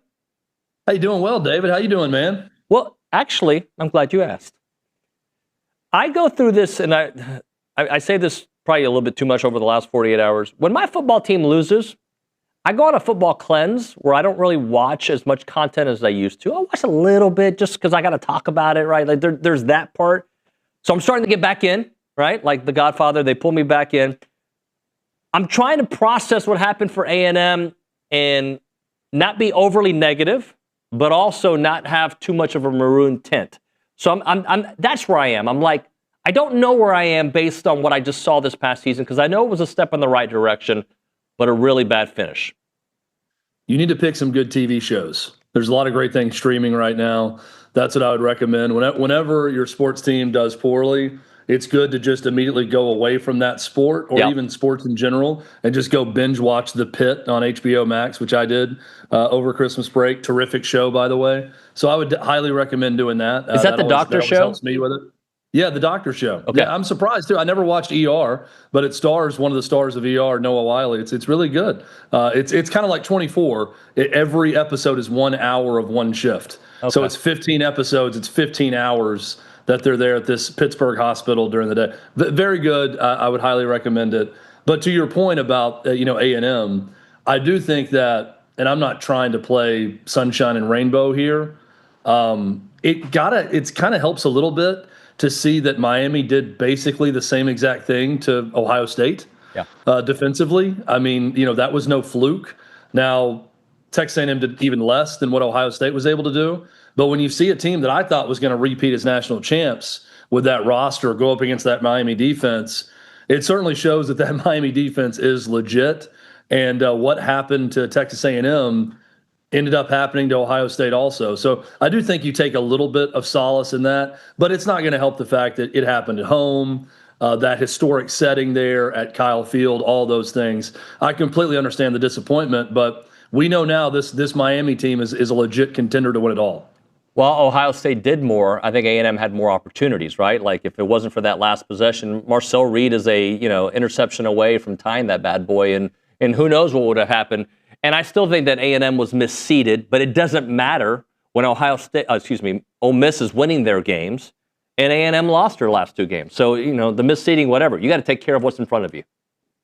Yeah, and look, I mean, whoever got that seed that was going to go against James Madison and Tulane, they were going to win a game, right? So that was just the beneficial spot to be in. Yeah, what Ole Miss did against Georgia, though, was remarkable in that second half and that comeback in that fourth quarter by Trinidad Chambliss. But yeah, I think that when you look back at A&M's season, definitely a success. I think there is some merit to the argument that, they got a break with their SEC schedule. When you see the record of all the teams they beat, doesn't mean they're not a really good defense, doesn't mean they weren't a really good team. And I do think that they proved that to an extent against a Miami team that would go on to beat Ohio State. So it wasn't all lost. It was a successful season. You got to feel good about that. You got to feel good about what A&M's likely going to accomplish in the transfer portal and what they have coming back. I think that of the SEC programs that are out there searching for an identity, A&M's not doing that. They've got their identity. They've got their coach. So you do feel secure in that knowledge. But I think there's a lot of teams in college football right now looking around at either a complete reset, going in a different direction, a crisis of comfort, or a crisis of self-reflection on what are we exactly with a lot of programs. That's not A&M. So that's good news for the Aggies. Chad, what do you think the playoffs look like a year from now? Not necessarily the teams, but especially considering, the teams with a bye have one win, right? And that's Indiana, who might be historically good. You've got, the chances to go to 16 teams, all these different scenarios. Do you think we're going to see a shift for next season? So I just saw this from Ross Dellinger. 23.9 million people watched the Rose Bowl, which was a blowout. Okay? That's $8 million more than Game 7 of the NBA Finals. All right? That was the most watched finals game in 6 years when you look at that. So here's what that tells me. There's going to be more games. Okay, we're going to expand the playoffs. College football is clearly the number 2 sport in America behind the NFL. We're going to get more games, which will get more viewers and do all that. We have to really look at the structure of this when it's 1-7 now is the record in that second round with the teams that get the bye where they don't get to host the game in the first round. They need a host. That game should have been at Indiana, right? That game should have been at Texas Tech. I don't think that changes the outcome of Texas Tech, Oregon, but that game needs to be in Lubbock. These teams that earn the right to get the bye need to also earn the right to get to host a college football playoff game on their campus. I think that's step number 1. You need to have another cushion of host games for those teams that earn it with their seeding. And then we'll see what happens with that record. But I think first and foremost, David, we're going to see more college football games and an expanded playoff because we love it and we're watching it. And for those that say the bowl games are going to go away, they're not. There are some bowl games that are going to go away because they can't financially make it work with their host site. But I'm looking at bowl ratings, and people are still watching the bowl games also. I just wish that teams cared more about bowls than they do. And the bottom line is, especially in the SEC, if you don't make the playoff, it's seen as a failure to your SEC program, and nobody gets up for the bowl games anymore. And I think that's a shame. So you think they'll expand, and maybe as soon as next year? Does that mean 16, or are we talking even bigger than 16? It's going to be 16 or 24. I would think it would be 16. 24 seems awfully drastic of a change. I think we'll go to 16 and then probably 3 or 4 years from now go to 24. So I think it's sort of the gateway drug to getting to 24.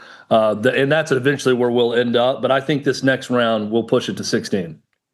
Chad, which college football coach right now do you think might, and I put the word might because we don't know, will be coaching the NFL next year? Whew. Oh, man. That's a great question. The reason I bring it up, there's the Kirby Smart stuff with Atlanta. Sark's name was rumored. Cignetti is a name that Charean Williams brought up earlier on the show of like, hey, don't be surprised if people start calling him. I don't think it's Cignetti. I really do believe Cignetti is just going to finish his career at Indiana. I do think that he's happy to coach out his days there, and I think he's the best coach in college football right now with what he's done in that program. Kirby Smart's interesting. I feel like he's a college guy and will stay at Georgia. I think Steve Sarkisian is one that always gets talked about in NFL circles. I could possibly see that happening. If you would have asked me this a month ago, I would have said Marcus Freeman. Because it's no mistake that Marcus Freeman's name is mentioned at every NFL opening, and that's because his agent is pushing for him to have opportunities in the NFL. So I would have said Freeman a while back. Right now, I'm not so sure. I'd probably go Sarkisian from a style standpoint to be the next guy on that list that would make the most sense for an NFL team. But I'll say this, for both jobs, if you're looking at NFL head coach or college head coach right now, I mean, if you just want to coach ball, the NFL is the place to be. You may not make as much money as you could as a top-level college coach right now, but the lifestyle is far better. You get some downtime. It's not all consuming the way the college game is right now. We're seeing it with this time of the transfer portal that it never ends. If you're a college head coach, you're never not working. I do think the lifestyle of an NFL coach is better. While the hours are still long, it's way different than the college game right now. But look, it's a great question. I would probably go Sarkisian close to the top of the list. Again, I think Kirby Smart and Curt Cignetti, the two best coaches in college football, they're college guys to me, and they're going to continue coaching there. How sustainable do you think this college football coaching model is long-term, considering there was a time that college football coaches did work year-round, but it wasn't the same kind of intensity. And yeah, they're making more money. A lot of them are, right? But like the grind out, I feel like these guys are going to grind out. Yeah, and I think that, look, the college football fandom is something that's not going to go anywhere anytime soon. But I do think you're going to see a slow deterioration of fan bases if it continues to spiral out of control. With no control, with no censors, with no regulations, with all of these things. And I think coaching is a big part of that. Right. I mean, we've seen it with Lane Kiffin. We've seen it a number of places. Matt Rule getting the big contract extension. These coaches and their ability to hold a program hostage the moment their agent can get to work for them is a real problem. And I think that the first program that says, you know what we're going to do? And Jeff Landry, and Louisiana governor, he talked a big game about doing this, right? We're not going to have the big buyout. We've been burned too many times by this. We're going to go find a coach and pay him less and pay the roster a lot. Who's the first program that says, I'm going to pay a young up-and-coming coach $2.5 million, and we're going to make sure, whether it be legal or not, we're going to funnel the rest of the money from this university towards a roster. We're going to give him a good, high-paid staff to work with him, and we're not going to let the coach hold us hostage. We're going to give someone an opportunity that really wants it, that wants to be here, and we will give them incremental raises along the way based on performance. But the problem is nobody does that because they know their fan bases would be ticked off if that happened. Because every fan base wants the biggest name going. They want the best possible coach. They don't want someone who's unproven. But I do think that there is a route in today's college, just like in the NFL, the coach is less important than it is in college because the players are paid. I think now because the players are paid in college, the coach in some ways can be less important. Now, you got to have a good coach. I'm not saying you could hire any bum off the street that's an idiot and they would do a good job. But I think if you have two good coordinators and a sound, reasonable head coach mixed with a good collective and a big budget, you can succeed at the highest levels of this sport, and you don't have to overpay for the coach. But who's going to be the first AD to actually say that and do it and then have other programs replicate that idea? Chad, I'm going to ask you what storyline you're rooting for in the college football playoffs. Not the team, right, but the storyline, because there's some really good storylines.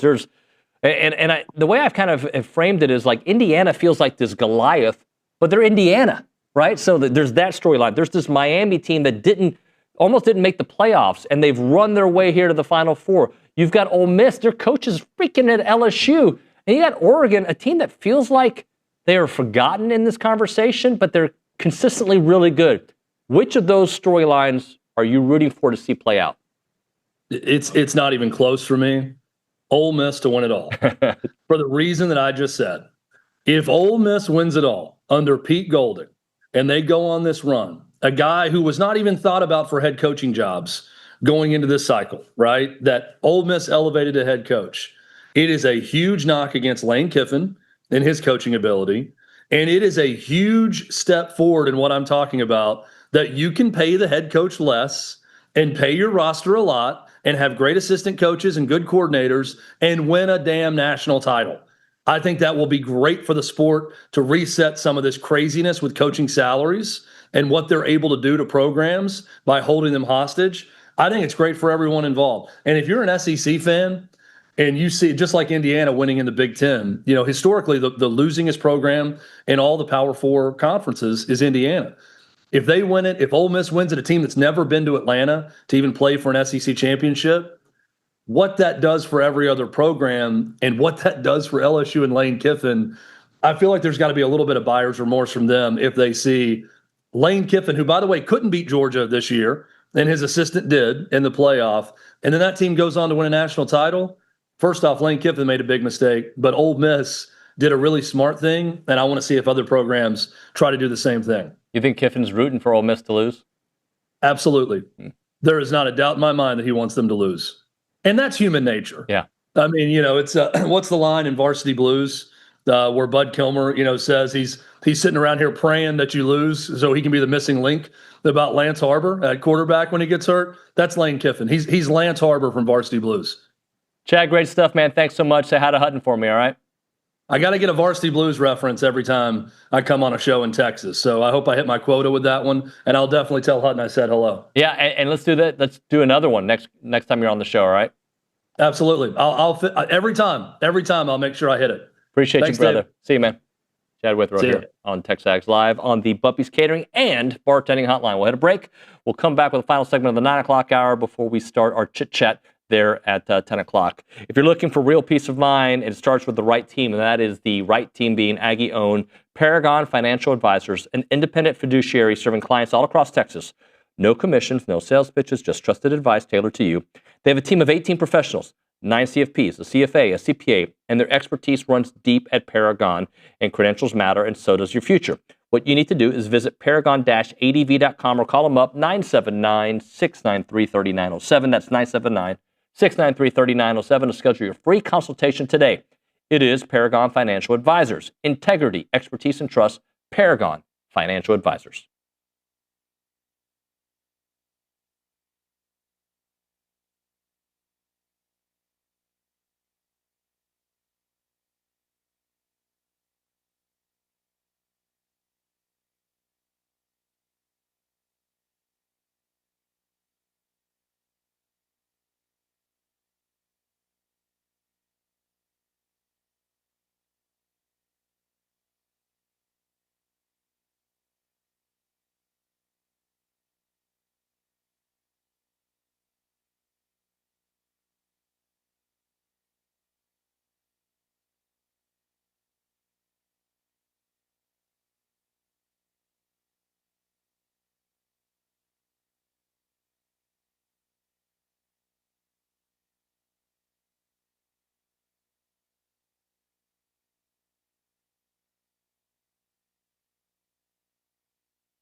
What storyline are you rooting for, Nick? I feel like most people are falling on that Ole Miss one, but more at because of Lane Kiffin. I know Chad said more because of what Golding is doing there, but like to me, I feel like it's more like, ha Lane. That's what happens when you leave a team that can win a national championship.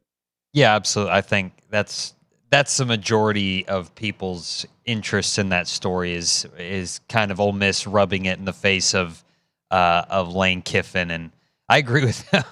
he there's no he's still getting paid for every Ole Miss win, right? Like he gets a paycheck every time they win. So like I'm sure he's hoping they lose because he's like, well, they can't do it without me, but secretly he's like, well, I could use a game check. I won't mind getting a pay cut for something I didn't do. But yeah, that's an interesting storyline. And honestly, like Fernando Mendoza, he's kind of fun. You know, he's a good guy to root for, even though like have you seen him in like press settings and post game interviews? He's almost like so rehearsed. It's really weird, but I just think that's how he is. Like he's kind of a weird guy. So he's somewhat fun to root for. So I'll take an Indiana Ole Miss national championship game. I think it's interesting though, the Indiana part of it, and I know we have to hit a break here.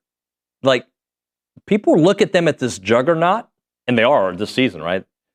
But like they're Indiana, like, and Cignetti basically called his shot 2 years ago, or however long he's been there. He's only been there 2 years, right? Making fun of him like the past few years, like, man, what a goober, and then here he is. Believe in yourself, dude. That's great, and it doesn't have the most expensive roster in college football. All right, we'll hit a break. When we come back here on TexAgs Live, Justin Lanham. We haven't talked to Lanham in forever. Talk a little college basketball, Aggie basketball to be specific. That and more. You're listening to TexAgs Live, presented by David Gardner's Jewelers.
We're back here on TexAgs Live. We're presented by David Gardner's Jewelers, Rollo Insurance Studio, A&M Basketball.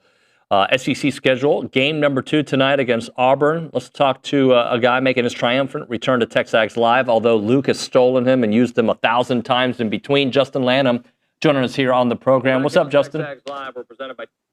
Good morning, David. How's it going? I'm good, buddy. How are you? I am good, man. Excited to get back on here and talk a little hoops with you. It's been a minute. Look at the hat. You got the TexAgs hat. Hold on.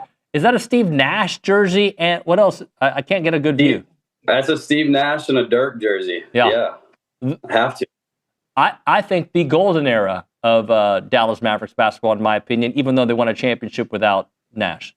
But I'm partial to that era. Hey, well, I have a daughter now. Her name's Finley. I don't know. It may be named after Michael Finley. Maybe not. We'll see. Did you consider the name Sean Bradley at any point?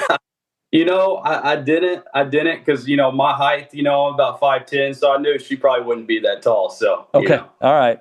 In the future, maybe a Van Exel. I'm just giving you some ideas. Berea, you can call her Berea the next one. Anyway, what do you think about Buckyball so far, right? We've got, obviously, it's an exciting brand of basketball, but what you've seen, and before you answer, I want you to consider some of these layers to the question.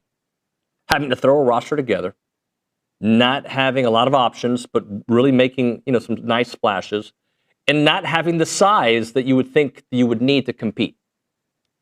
Yeah, 100%. I think that they've been up against some things like you lose your best player in McKenzie. You haven't had him. You had him for a little bit. Then now you know that you're not going to have him the rest of the season. You're throwing together a roster. I think that they've already just kind of battled some stuff. Rylan was sick, had this crazy flu. So I think some things have happened this year that they've already had to overcome. And so, I've talked to Luke about this on the Read Report. Like, if you would tell me that they're where they are right now at the beginning of the season, I would have 100% taken it. I think, obviously, there's some games that sting, like the SMU game. I think that one stings a little bit. I talk all the time about how the Oklahoma State game is kind of an outlier to me. They look totally different than what they looked like in the Oklahoma State game, what they look like now. And so again, and then to come into this LSU game and do what they did, and obviously, like you said, they don't have the size that some of these other teams do, and obviously they have some guys on the bench that don't play as much that have a little bit of size, but the squad that they want on the floor. When you've got Rashawn Agee, that's really your enforcer down low, and he's 6'8", he's not your typical center. Big 5 down low. I think that they're doing some impressive stuff for sure. How do they win the rebounding edge, considering how small they are compared to LSU, and how sustainable do you think it is throughout the rest of SEC play? Well, here's the way that I think they do it. I think because they put so much pressure on teams that offenses are taking shots out of rhythm. They're not taking shots that maybe they're used to. And so guys are not in position to rebound. And so I think that actually plays into A&M's hand, plays into their advantage of, hopefully they're in more position than the offense is because they're taking some shots out of rhythm. They're not taking shots that they're normally used to because they're putting so much pressure on them. But it's just got to be a scrappiness, a willingness to go get the ball. And I think the guy that's really stepped up and helped with that is Ollie Deba has gotten a few more minutes lately. I think that he's been helping just a little bit of a bigger body on the floor. I mean, he's not huge, but he's a little bit more length than some of the smaller guards that they have. And so I think that it's just going to come down to a willingness to go get the ball. I know that sounds crazy, but this team is tough. They play 94 feet. They pressure. They put a lot of pressure on the ball. So I think that they already have that grittiness, and that's what it's going to take. When you don't have that length that some of these other teams do, you're going to have to find a way to get it done. And luckily they did against LSU. They scored 75 against LSU. I think on the year they're averaging, 94 points a game. They're a team that will get close to 100. But in an SEC play, do you think 75 is more of what a number we'll see, or do you think they'll be still edging closer to the 90s? I think they will creep up there. I think you could probably consistently say this team should probably score in the high 80s, mid 80s, somewhere around there. Like, I think that's probably realistic, especially as some of these teams start to figure them out a little bit more. And obviously the scouts get a little bit tougher. And I definitely think that. I think you're going to have some nights where they're going to be, right around that 100-point margin. I think guys are going to shoot the ball a little bit better. I think there's going to be some nights that we're going to look back and say, wow, Ruben had how many threes? Rylan had how many threes? I think they're going to fill it up. And that's what's so exciting about this team is they have the ability to do that. They have guys that can fill it up.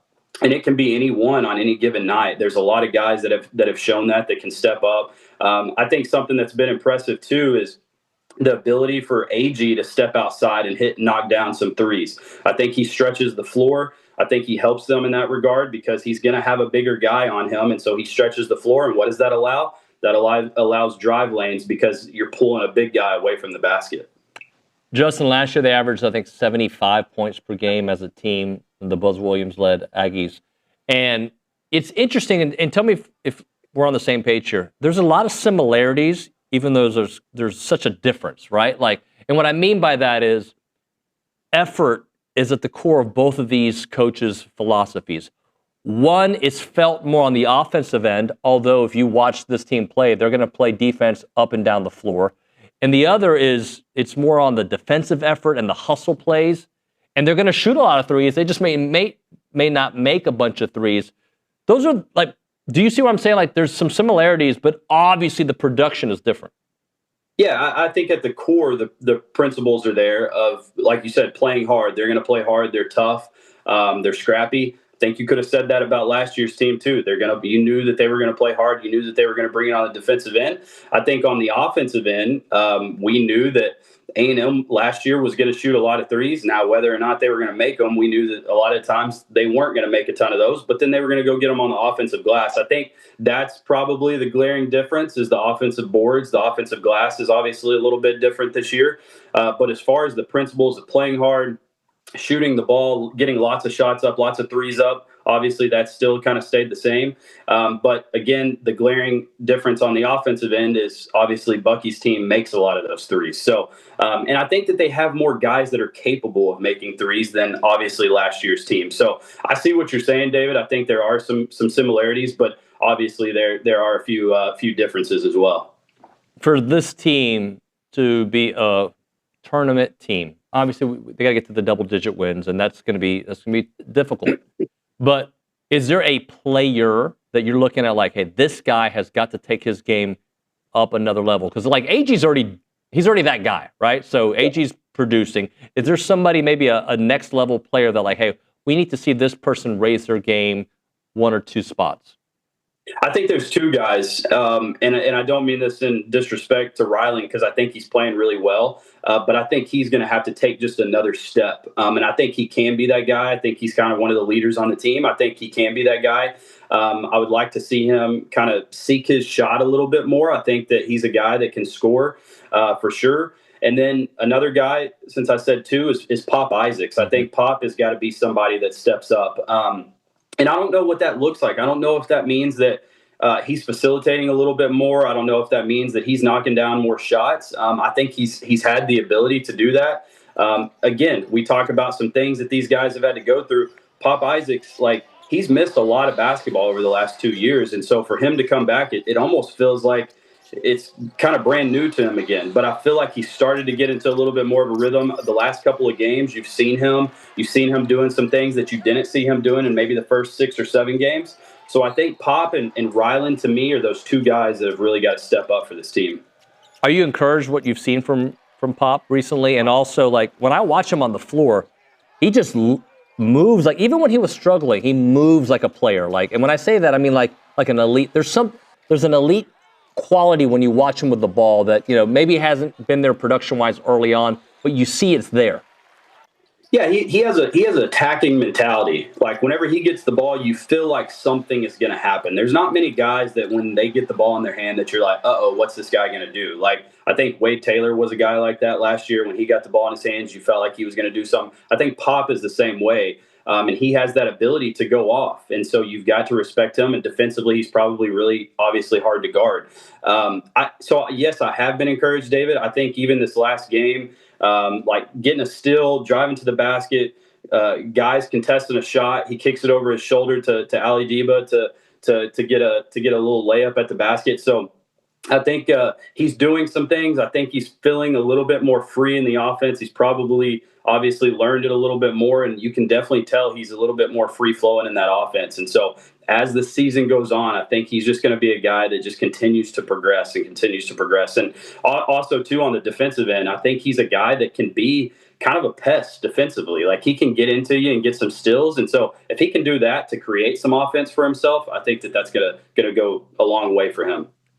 I was kind of surprised to see that Ruben Dominguez leads the team in scoring. Not because I haven't seen him have those outbursts, but like I don't look at that that style of player as a guy who leads teams. But sure, he is leading them right now. He's been their most consistent scorer, although I think Aggie's been their most consistent player. Yeah, I guess when you put up that volume of shots, obviously, I think that's probably why it leads to that. I think on most normal teams, normal is probably not the word, but on most teams, I think he's probably a guy that's maybe your second or third leading scorer. And so that's kind of what I'm saying, like a Pop or a Ryland. You feel like a guy like that could be a guy that should be maybe leading in the points category. But obviously, if Ruben can get it done from outside, and a lot of that goes to because his percentage is so high. He's shooting it at such a high clip.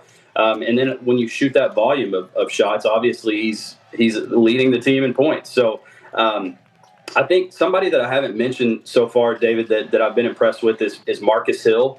I think you knew what Marcus was going to bring to this team from seeing him at North Carolina State.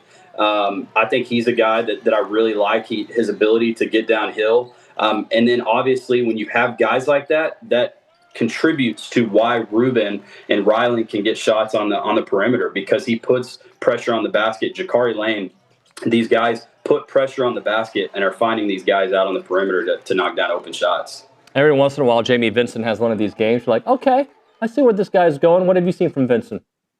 Man, if you want to talk about somebody that I think is probably the most improved from the beginning of the season, I would say him. Obviously, he wasn't getting a ton of clock at the beginning of the year, but I think now he's got a little bit more confidence. He's a guy that can play above the rim. You can throw the lob up to him, so he puts a lot of pressure at the rim on defenses. But he's definitely a guy for me that has really stood out, that has just improved significantly. And again, I think a lot of that comes with getting more playing time. Like, he has been on the floor a little bit more. He's a guy that can hopefully be a rim protector on the defensive end. He, like I said, he's definitely somebody that's improved the most to me. Talk to me about Auburn. Luke took me on our journey yesterday when it coming to Auburn. Like, hey, they're going to be ready for A&M. Like, what they went through against Georgia, like, they know what's up. Give me a different view, unless you agree with them.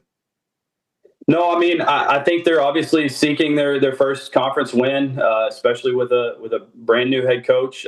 They're going to be looking to get that one, especially at home. That place is really hard to play at. I don't know if the students are back yet. I don't know what that looks like, so I don't know if it'll be as packed as it normally is. If it's not, you got to take advantage of that.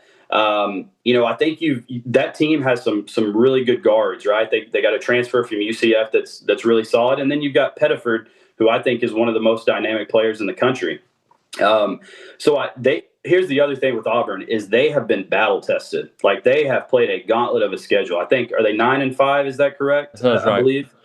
And they have been battle tested. They have played a lot of quality teams this year, and so they're going to be ready. So I hate to agree with Luke, I guess, on this, if you wanted me to go in a different direction, but I do agree. I do agree with Luke. I think that they're going to be ready for A&M. I think it's going to be a tough one for sure. But for A&M to be able to pull a victory on the road at Auburn, and by the way, this is not Bruce Pearl's Auburn. This is a Pearl Auburn, but it's not Bruce Pearl's Auburn. Like, what has to be the decisive stat, the decisive thing?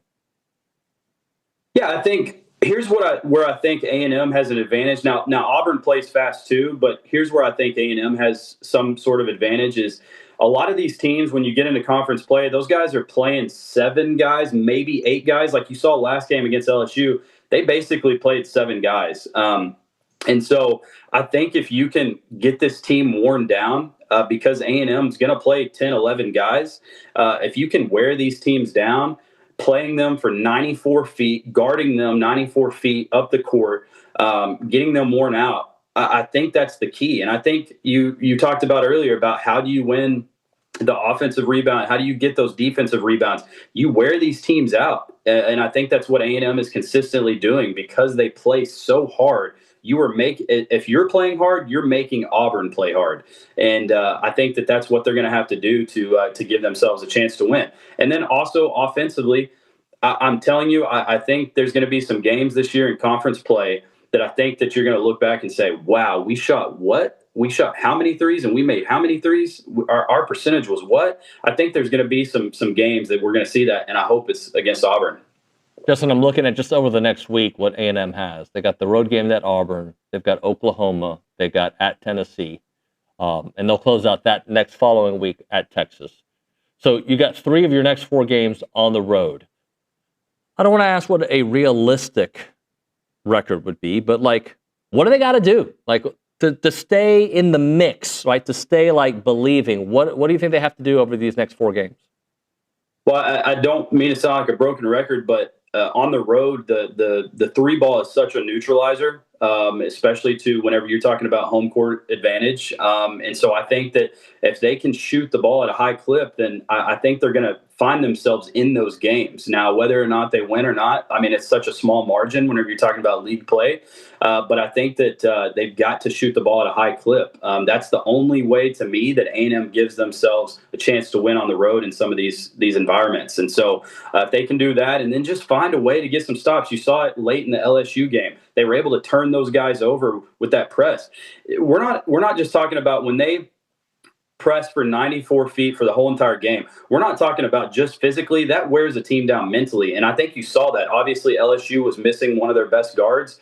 And so I think that helped too. But if they can find a way to just get some stops late in the game, especially after shooting somewhat of a high clip, then I think that they're going to give themselves chances to win against Tennessee, against Texas, against whoever they're playing. So if you win 2 of those 4, you're sitting pretty, right? 1 of those 4, you're like, okay, we're on. But 2 of those 4, you're sitting pretty. Would you agree with that? 100%. I would definitely take 2. You get out of there with 1. You're still talking about, okay, we still have a chance. We're still alive in conference play. But if you get 2 of those, I think you're really, really feeling good about your chances as far as league play is concerned. Because like you mentioned earlier, I think 10 wins is realistic about what A&M has to have to get into the tournament, or at least be in that consideration. And I think, look, again, going back to what Luke and I have talked about on the Read Report, you just got to give yourself a chance this year. Like, I hate to say like there's these crazy expectations because we know like what it took to put this team together this year. I think the expectation is just give yourself a chance to get in the dance, and that's all you can ask for right now. Yeah, I think if you're in the conversation throughout the year, I think regardless, it's success of putting a roster together when your whole team bolted and like there's success in that, but then you want more, right? Like I want another bite of the ice cream. Let's go. Okay, of the broccoli. And so if they can be in the conversation, I think you'll look at this season like, man, they're going somewhere. Yeah, exactly. And then, again, when you add to the piece that you lost your best player, McKenzie, and he's out for the season, and you've still done that whenever that was kind of your building piece. Like that was a guy that you're saying, man, we can build a team around this guy. And you lose him, and then you still do that. I think there's some success there because I don't think this year can be you can't look at this year as successful or not successful based on if they made it to the Sweet 16 or Elite. Like, you can't base it on that this year. Like, this is a building block year, and I know that this is a different era that we're living in college sports, but I think especially if you get McKenzie back next year, I think you're talking about a successful season if you're just in that conversation. You think that's realistic? I think it is realistic. I really do, because of how this team plays. On any given night, they can give themselves a chance. They can shoot their way into a game. Now, you can also shoot your way out of a game. I'm also realistic on that too, but I think it is a realistic thing. No, I'm saying McKenzie possibly coming back. Oh, McKenzie possibly. I think so. I think he really likes his staff. I think I talked to some guys earlier from whenever I was back with the A&M basketball team as a student manager. I've talked to some of those guys that are on staff now, and I think they have a really good relationship with him, and I think that he could definitely be coming back next year. All right, Justin, I appreciate your time, buddy. Appreciate you. Have a great week, all right? All right, you too. Thanks, David. Justin Lanham there on the Buffy's Catering and Bartending Hotline. We'll hit a break. We'll come back. A little text message exchange there on the Catalyst text line. Right now, if you're looking for a reason to move back to Aggieland, or you are already in Aggieland and looking for a great opportunity to help out Aggies, you need to check out the Association of Former Students that's looking to hire professionals to join their team. I can't tell you the job openings today, but in the past, you've seen communications, sales, fundraising, you name it. They're the nation's premier alumni association and the oldest organization supporting that Aggie network. They play a part in every Aggie story from Howdy to Here.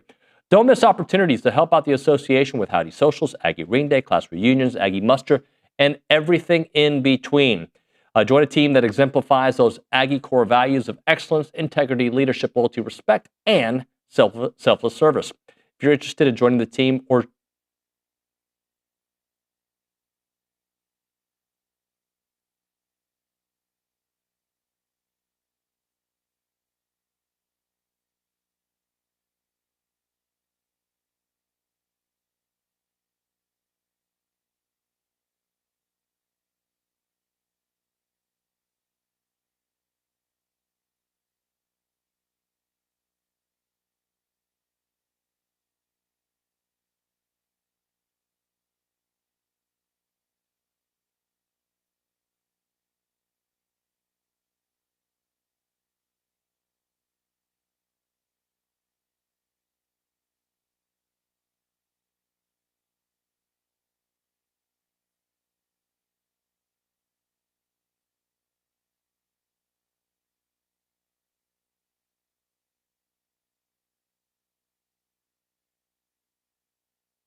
And we're back.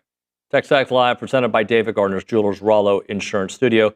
Let's go to the Catalyst text line. Question from Trey and Brian, and I'm going to speak for the Aggies here. As Aggies, do we still hate Ole Miss now that Lane is out and they are having success? I don't. I don't hate him. Nick, do you hate him? No, it was, I think it was just a personal disdain for the head man. Interestingly, and you've heard me say this before, there's parts of Lane Kiffin that I like. I don't like what he did.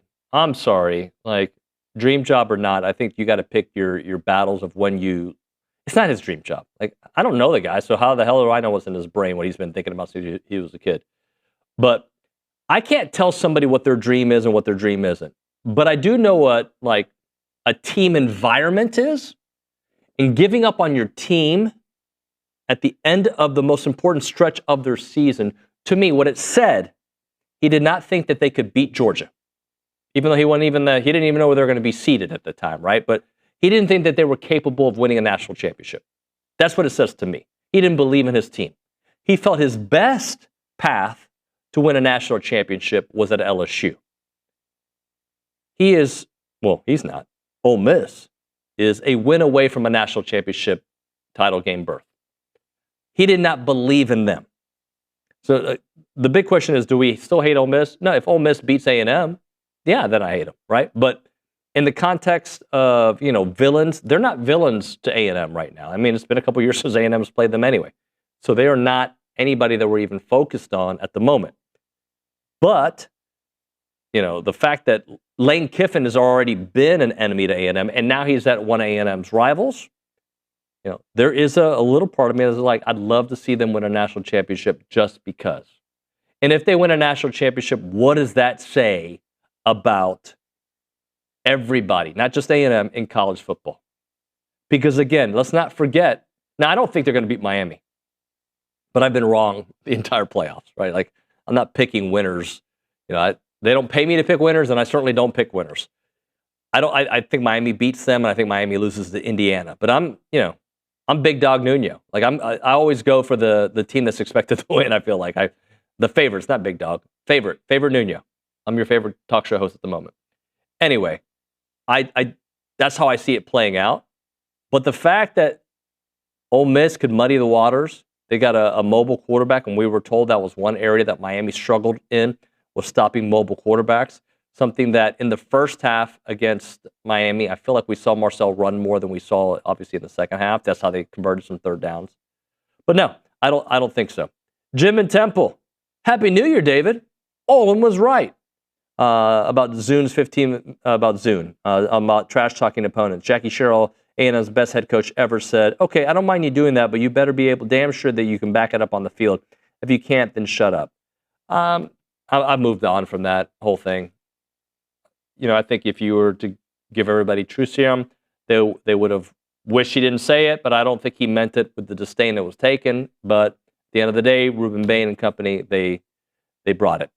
John in Cyprus, I agree, Bama Squirrels outwins all year, but we also Squirrels our way to the fair share of games. Yeah.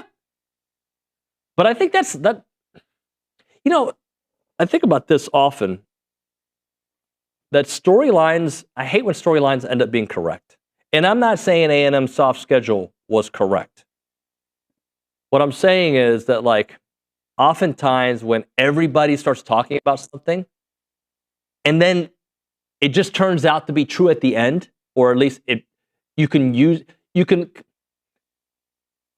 A&M team that played that schedule was really no different than what Ohio State played and what Indiana played, right? They all played one or two games that really mattered. The rest really did not matter.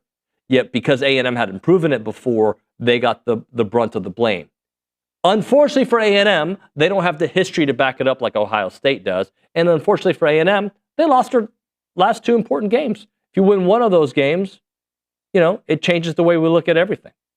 Anyway, we'll hit a break here. We got a guy from Germany. Let's see if I get, messed up here. This is your traveling Aggie that called from Germany. Thanksgiving, Mexico, Christmas. Help me decipher that text, Nick. You understand it? I'm this is your traveling Aggie that called all caps from Germany, Thanksgiving, Mexico, Christmas. He must have called the show on around those times. Yeah, we didn't do the show on Thanksgiving, but okay, maybe he got another show. No, but he texts our. He always texts our show. Yeah. Hey guys, David, class of '81. Okay, I'm in. Hey, class of '81, David. Thanks for listening. I'm in Merida, Mexico for Christmas, listening to y'all. Oh, so we were we maybe on. ¿Cómo se dice? Were we on? Why I go Spanish on you? We were on Best Of. Maybe we were on Best Of. Yeah, 20th was a Saturday, so we weren't on TV. We weren't on the show then. Yeah. Anyway, Merry Christmas and Happy Thanksgiving from Mexico and Germany and the United States. We'll hit a break here. By the way, thank you for listening, wherever you're listening from. If you're listening in Venezuela, by the way, shout out. Listening in Glasgow. Do you think we were banned in Venezuela? Now we're open to the public? I don't know if I can go there. I don't know. You know what? I know in America you can listen to us on YouTube. You can. On Spotify. Yep. At Brian Broadcasting, The Zone 1150 on TexAgs.com. And now I'm going to segue into a break. Ready? Now.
Trying to get some updates from teams still playing in the college football playoffs, even though I'm on this college football playoff cleanse. I hate college football right now because my team lost a couple weeks ago. It's TexAgs Live.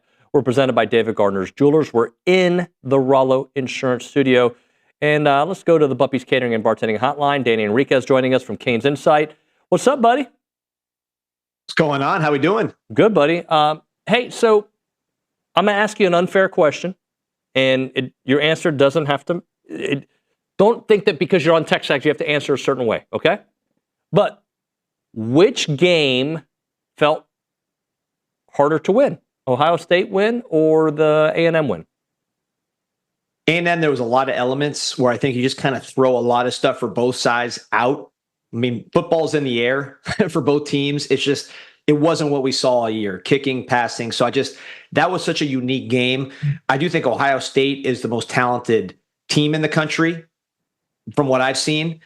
But I'll also say that when the bracket came out, I know Miami fans were ecstatic to get in, but 99% of Miami fans, and I'd include myself, kind of were wishing that you'd play Ole Miss in the first round as opposed to playing Texas A&M.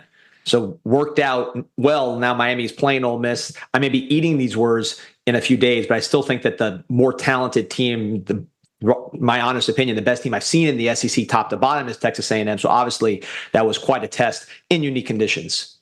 Interesting that you say all that. Let's kind of go back to right before the selection show. You have no clue if Miami is going to be in the playoffs. Miami might be, getting ready for a bowl game that sure would have been cool to be in, but not the same substance. And now they're one of the final four teams left. Just an emotional roller coaster for a very proud program that hasn't been elite for a long time. Surreal. I mean, Carson Beck's an old player. He was born in November 2002. That's really the last time Miami's been in this position, heading to the Fiesta Bowl, where we're going to now. I think you might have been a Canes fan at that time. That's how long ago that was, or recently been one. So it's been a long, long time to get to this point. Emotionally insane. I was in the team hotel. The fans, I mean, the players are the players. They're happy because of what they've accomplished and the team they had actually beat. But the fans with the older perspective were just euphoric. Oh, I got to tell you, David, I've met a lot of famous people. There were a lot of Hall of Famers on that sideline. Ray Lewis, Michael Irvin, tons of guys. Andre Johnson was at the College Station. I've never seen aura like Billy Lucci, who I met in the lobby of the team hotel. I mean, I didn't see Elvis in his prime, it was past before my time, but it must have been similar to seeing the Luch, man. Talk about a good dude. He was holding court with everybody. Yeah. Famous media people there. Luch was the one everybody was listening to, man. He's the man. Hey, Daddy, look, if he's our guy, and Luch is our guy, I'm talking about somebody else now. If he's our guy, I probably look at it differently, and that's just the reality of how fandom works. I don't like the way Michael Irvin acts on the sidelines. As a Canes fan, do you like it? I like it when we win. Yeah. I could say the thing with Irvin that I will say, I've been around him. It's not like I know him that well, but I've been around him outside cameras. He acts the same way. He acts the same way at practice. So the one thing I will say about it is it's not him putting on a show. And look, he knows, he records it and puts it out. So it's not like he doesn't know there's cameras around. He's savvy. He has a Netflix thing coming up. But that's how he acts. And the way he interacts with the team and the passion, that's all real. So some people are going to like it. Some people are not going to like it. But that is authentically what he does. And I don't think the Miami players and coaches are you've seen these dynamics where they're kind of like tolerating, but they're like, I don't love this. Right. I think they like having him around because he was the hardest worker during his time. He's still got like an 8-pack. The guy's in incredible shape. And he really means what he says. And he's there not just when the cameras are around. So I think internally he's considered more of like an extension of the team than somebody who's a celebrity trying to latch on. Is Mario Cristobal a better coach now than he was a year ago? Or is Mario Cristobal just a product of, hey, patience, let somebody kind of develop the kind of culture and the team that he's trying to do? And yeah, he may make some boneheaded decisions in games, but a lot of coaches do. Some people thought Kirby Smart in the last game made some boneheaded decisions. So is he a better coach or is it a product of patience? Both. Right. I mean, I think he's the kind of guy that's always self-reflecting. He's not, one thing that I will say about him is he's not most stubborn guy in the world, where you see sometimes when you have coordinators that become head coaches, they kind of like, I'm a genius, this is my thing, right? He's not that. He was never a coordinator. So I think he's humble about himself, and he looks to others and looks to things that have worked and not worked and tried to develop himself every year. So I think he would tell you he's a better coach. But obviously the type of coach he is a program building type of coach, more so than, hey, I'm installing a new scheme overnight. We're going to look different the way we play schematically. It's much more about the culture and the players he's getting in there. And we know the recruiting side, but I will emphasize the cultural part, because you were there. You saw how those pads pop. You saw Mohamed Touré. You were right there, right next to me, seeing that goal line stand where he sells out his body. So yes, talent's a huge part of this deal, but I think the cultural part and getting this team to be physically tough and resilient was huge. So when your team's in the SEC, you kind of have there is an arrogance that comes with it. There's no doubt. Like, hey, we play a tougher schedule. We play this, we play that. And that may all still be true. I still think the SEC top to bottom is the best conference in the country, and I think you've said that as well. But what Miami is doing this year, does it feel like validation, or does it feel like, like, I never thought this was actually going to play out the way it's played out? I can't say I thought it was going to be a Final Four team. I thought it was definitely a playoff team going in. There was that lull in the middle of the season, which, by the way, was during ACC play, that they had the 2 losses to Louisville and then to SMU.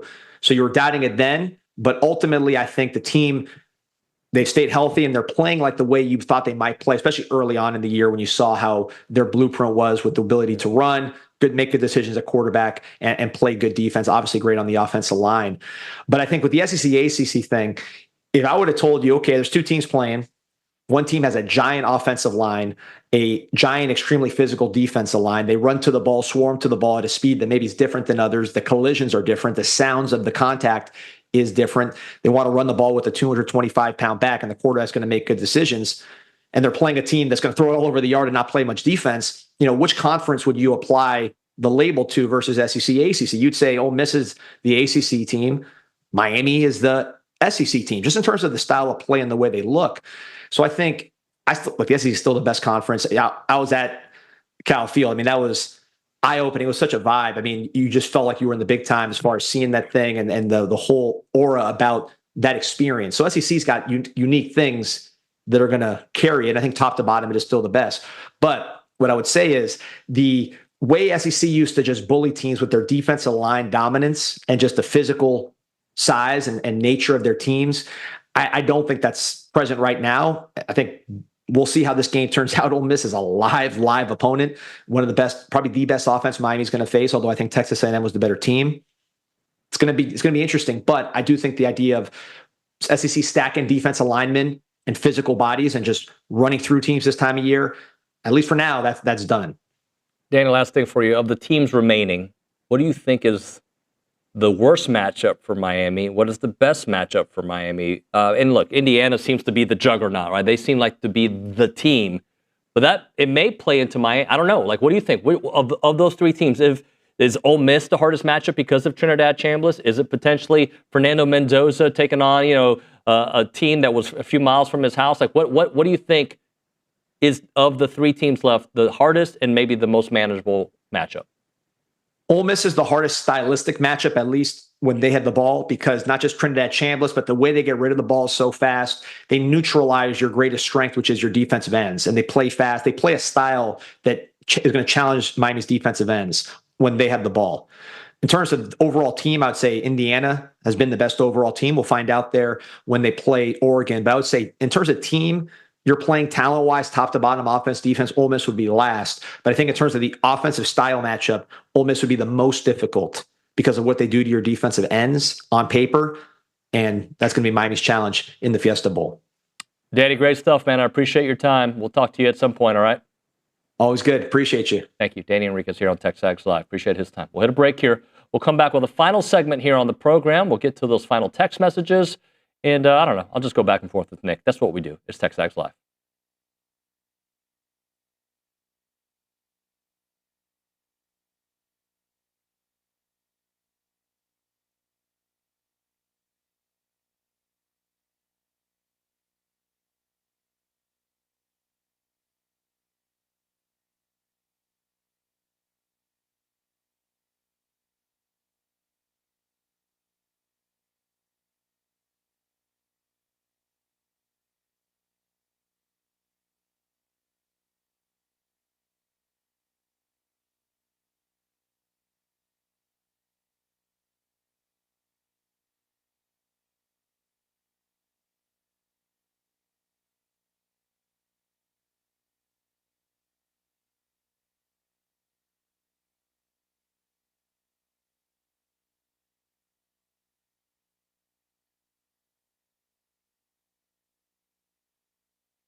Nick, are you a Kid Rock guy? His live Trucker album is good, but other than that, not really. That song's really good, though. I guess. You don't like it? I've heard it a million times. Okay. It's okay. Hey, how often do you refresh? Oh my gosh, my freaking computer just broken. David just watches himself during the break. Is that what you're doing? No, reviewing the tape. I have the YouTube open so I can chat with our people. You know, like I'm a man of the people. I don't ever fake phone calls when I see people in public. I go directly to the YouTube. I know. How many times have you refreshed the transfer portal thing? At least like the thread. Yeah, I know what you're talking about. I know at least probably about 10 times a day. Yeah, pretty frequently. Yeah. So Bronny posted on there a moment ago, and look, you have to be a premium subscriber to get all these updates, but 2 million views in 9 days. And in the last, 30 minutes, he's had several updates. I can't tell you too much of what he says, but, talking about Cam Coleman and his potential or not potential visit to Texas Tech, to Lubbock, excuse me. Maybe another wide receiver that's considering visiting A&M. So there's a lot on there that if you're not a premium subscriber, you're missing out. The very latest on a couple different wide receivers that's been posted in the last 20 minutes. So if you like A&M information, and I don't know why you wouldn't and why you would be watching this show if you didn't want the latest and greatest, you got to become a premium subscriber. Good friend of mine at the gym stopped me. He's like, dude, you didn't do a show today. It's New Year's Day. I was like, no, I took vacation. That's what I do. Every once in a while, I get to spend time with my family. He's like, but I wanted to know about the portal. Well, if you go to TexAgs.com, become a premium subscriber, you get up to the second update. Well, not up to the second, but pretty close to up to the second, right? So anyway, make sure you go do that, TexAgs.com. So I didn't know, Nick, what did you think about the whole Miami? Because I'm thinking about doing all 4 teams before the games start on Thursday. Thursday it starts, right? Yep. I'm thinking about doing all 4 teams. I think, we'll try to get an Ole Miss insider, Indiana insider. I don't even know if they have those. I'll try to get an Indiana insider, an Oregon insider, and, just kind of get a vibe. I almost didn't want to do the Miami one because A&M lost to Miami, but I also thought it was interesting to hear his perspective of how he perceived A&M and that victory. And even though he gave a lot of respect to Ohio State being the most talented team in the country, he thought just the dynamics of the game at Kyle Field made that game. And by the way, it was closer score-wise, right? The game was close to going into overtime. So that was interesting perspective. I do want to hear from Ole Miss insiders about how, because I think the Miami story is so unlikely, as is the Ole Miss story, as is the Indiana story. The one that I think was expected was Oregon, especially when the brackets were made. Would you agree with that? Yeah, absolutely. And I mean, when the brackets were made, I was expecting Indiana to make a good run, but I see what you're saying. They're just historically not that program, right? But Ole Miss definitely not expected to be in the Final Four with Lane Kiffin leaving. Miami definitely not the first 10 seed or higher to win a game in the college football playoff. And Oregon, Oregon's, a contender every year, it seems like. So not too much of a surprise that they made James the playoff. Madison. Yeah, exactly. James Madison and Tech, right? So, and I think Tech's got a lot of talent, and one of the things I wanted to talk to Withrow about that we didn't get into is does strength of schedule really matter? I don't think it does. In today's college football world, it makes more sense to go play in the Big 12 more than it makes sense to go in the SEC, right? I'm not saying to leave the SEC. I'm not saying that at all. I'm just saying, talking about a path, have the easiest schedule possible, have a couple games that, that challenge you, but you should win, get to the playoffs. Now, were they exposed against Oregon? I don't know. You could say, was A&M exposed? Whatever. On that day, that team was the better team. And over the course of a season, I thought A&M was a really good team that trended downward the last 3 weeks of the year. But at the end of the day, I think all these are interesting case studies on what all programs can look like. Because remember, Ole Miss is supposed to be like a reload year, a rebuild year, right? They lost a lot of folks. That's interesting to me. Indiana, they got a brand new quarterback now, and nobody was talking about him Fernando Mendoza in the offseason being the guy. I don't remember. Like, was anybody talking about him being the guy? I don't think so. No, I don't think so either. He had a really nice year at Cal, but I don't think people were talking about him like this. You've got Oregon that, again, Dante Moore, not out of left field, but like, I don't know if people were talking about him being a potential Heisman contender. So there was that. And then Miami, like, I think Miami, weirdly, in the same vein as A&M, like, prove it to me. Wait, what do you mean prove it to me? This team has won so many national championships. Yes, but the last 20 years have felt like a team that showed flashes of, hey, they're going to do something and then fade. They've gotten stronger. And if you don't think they have, just ask Ohio State. You can say now, well, Ohio State wasn't as good. But was anybody as good? Because everybody had a lighter-ish schedule this year. Anyway, that's going to do it for TexAgs Live on a Tuesday. Tomorrow on the show, what do we have? We got the basketball template right now, Nick. So I know we have recruiting countries on recruiting Wednesdays. country. Yeah, Bronny should join us. Schuberth should join us. I'm sure we'll have another guest. Are you going to wear a jacket, button-up shirt as well, like he does? You know, I might. Look spiffy. I should. Should I suit it up? Maybe. No, I probably won't. Anyway, that's going to do it. Thank you so much for watching and listening. We will see you all mañana.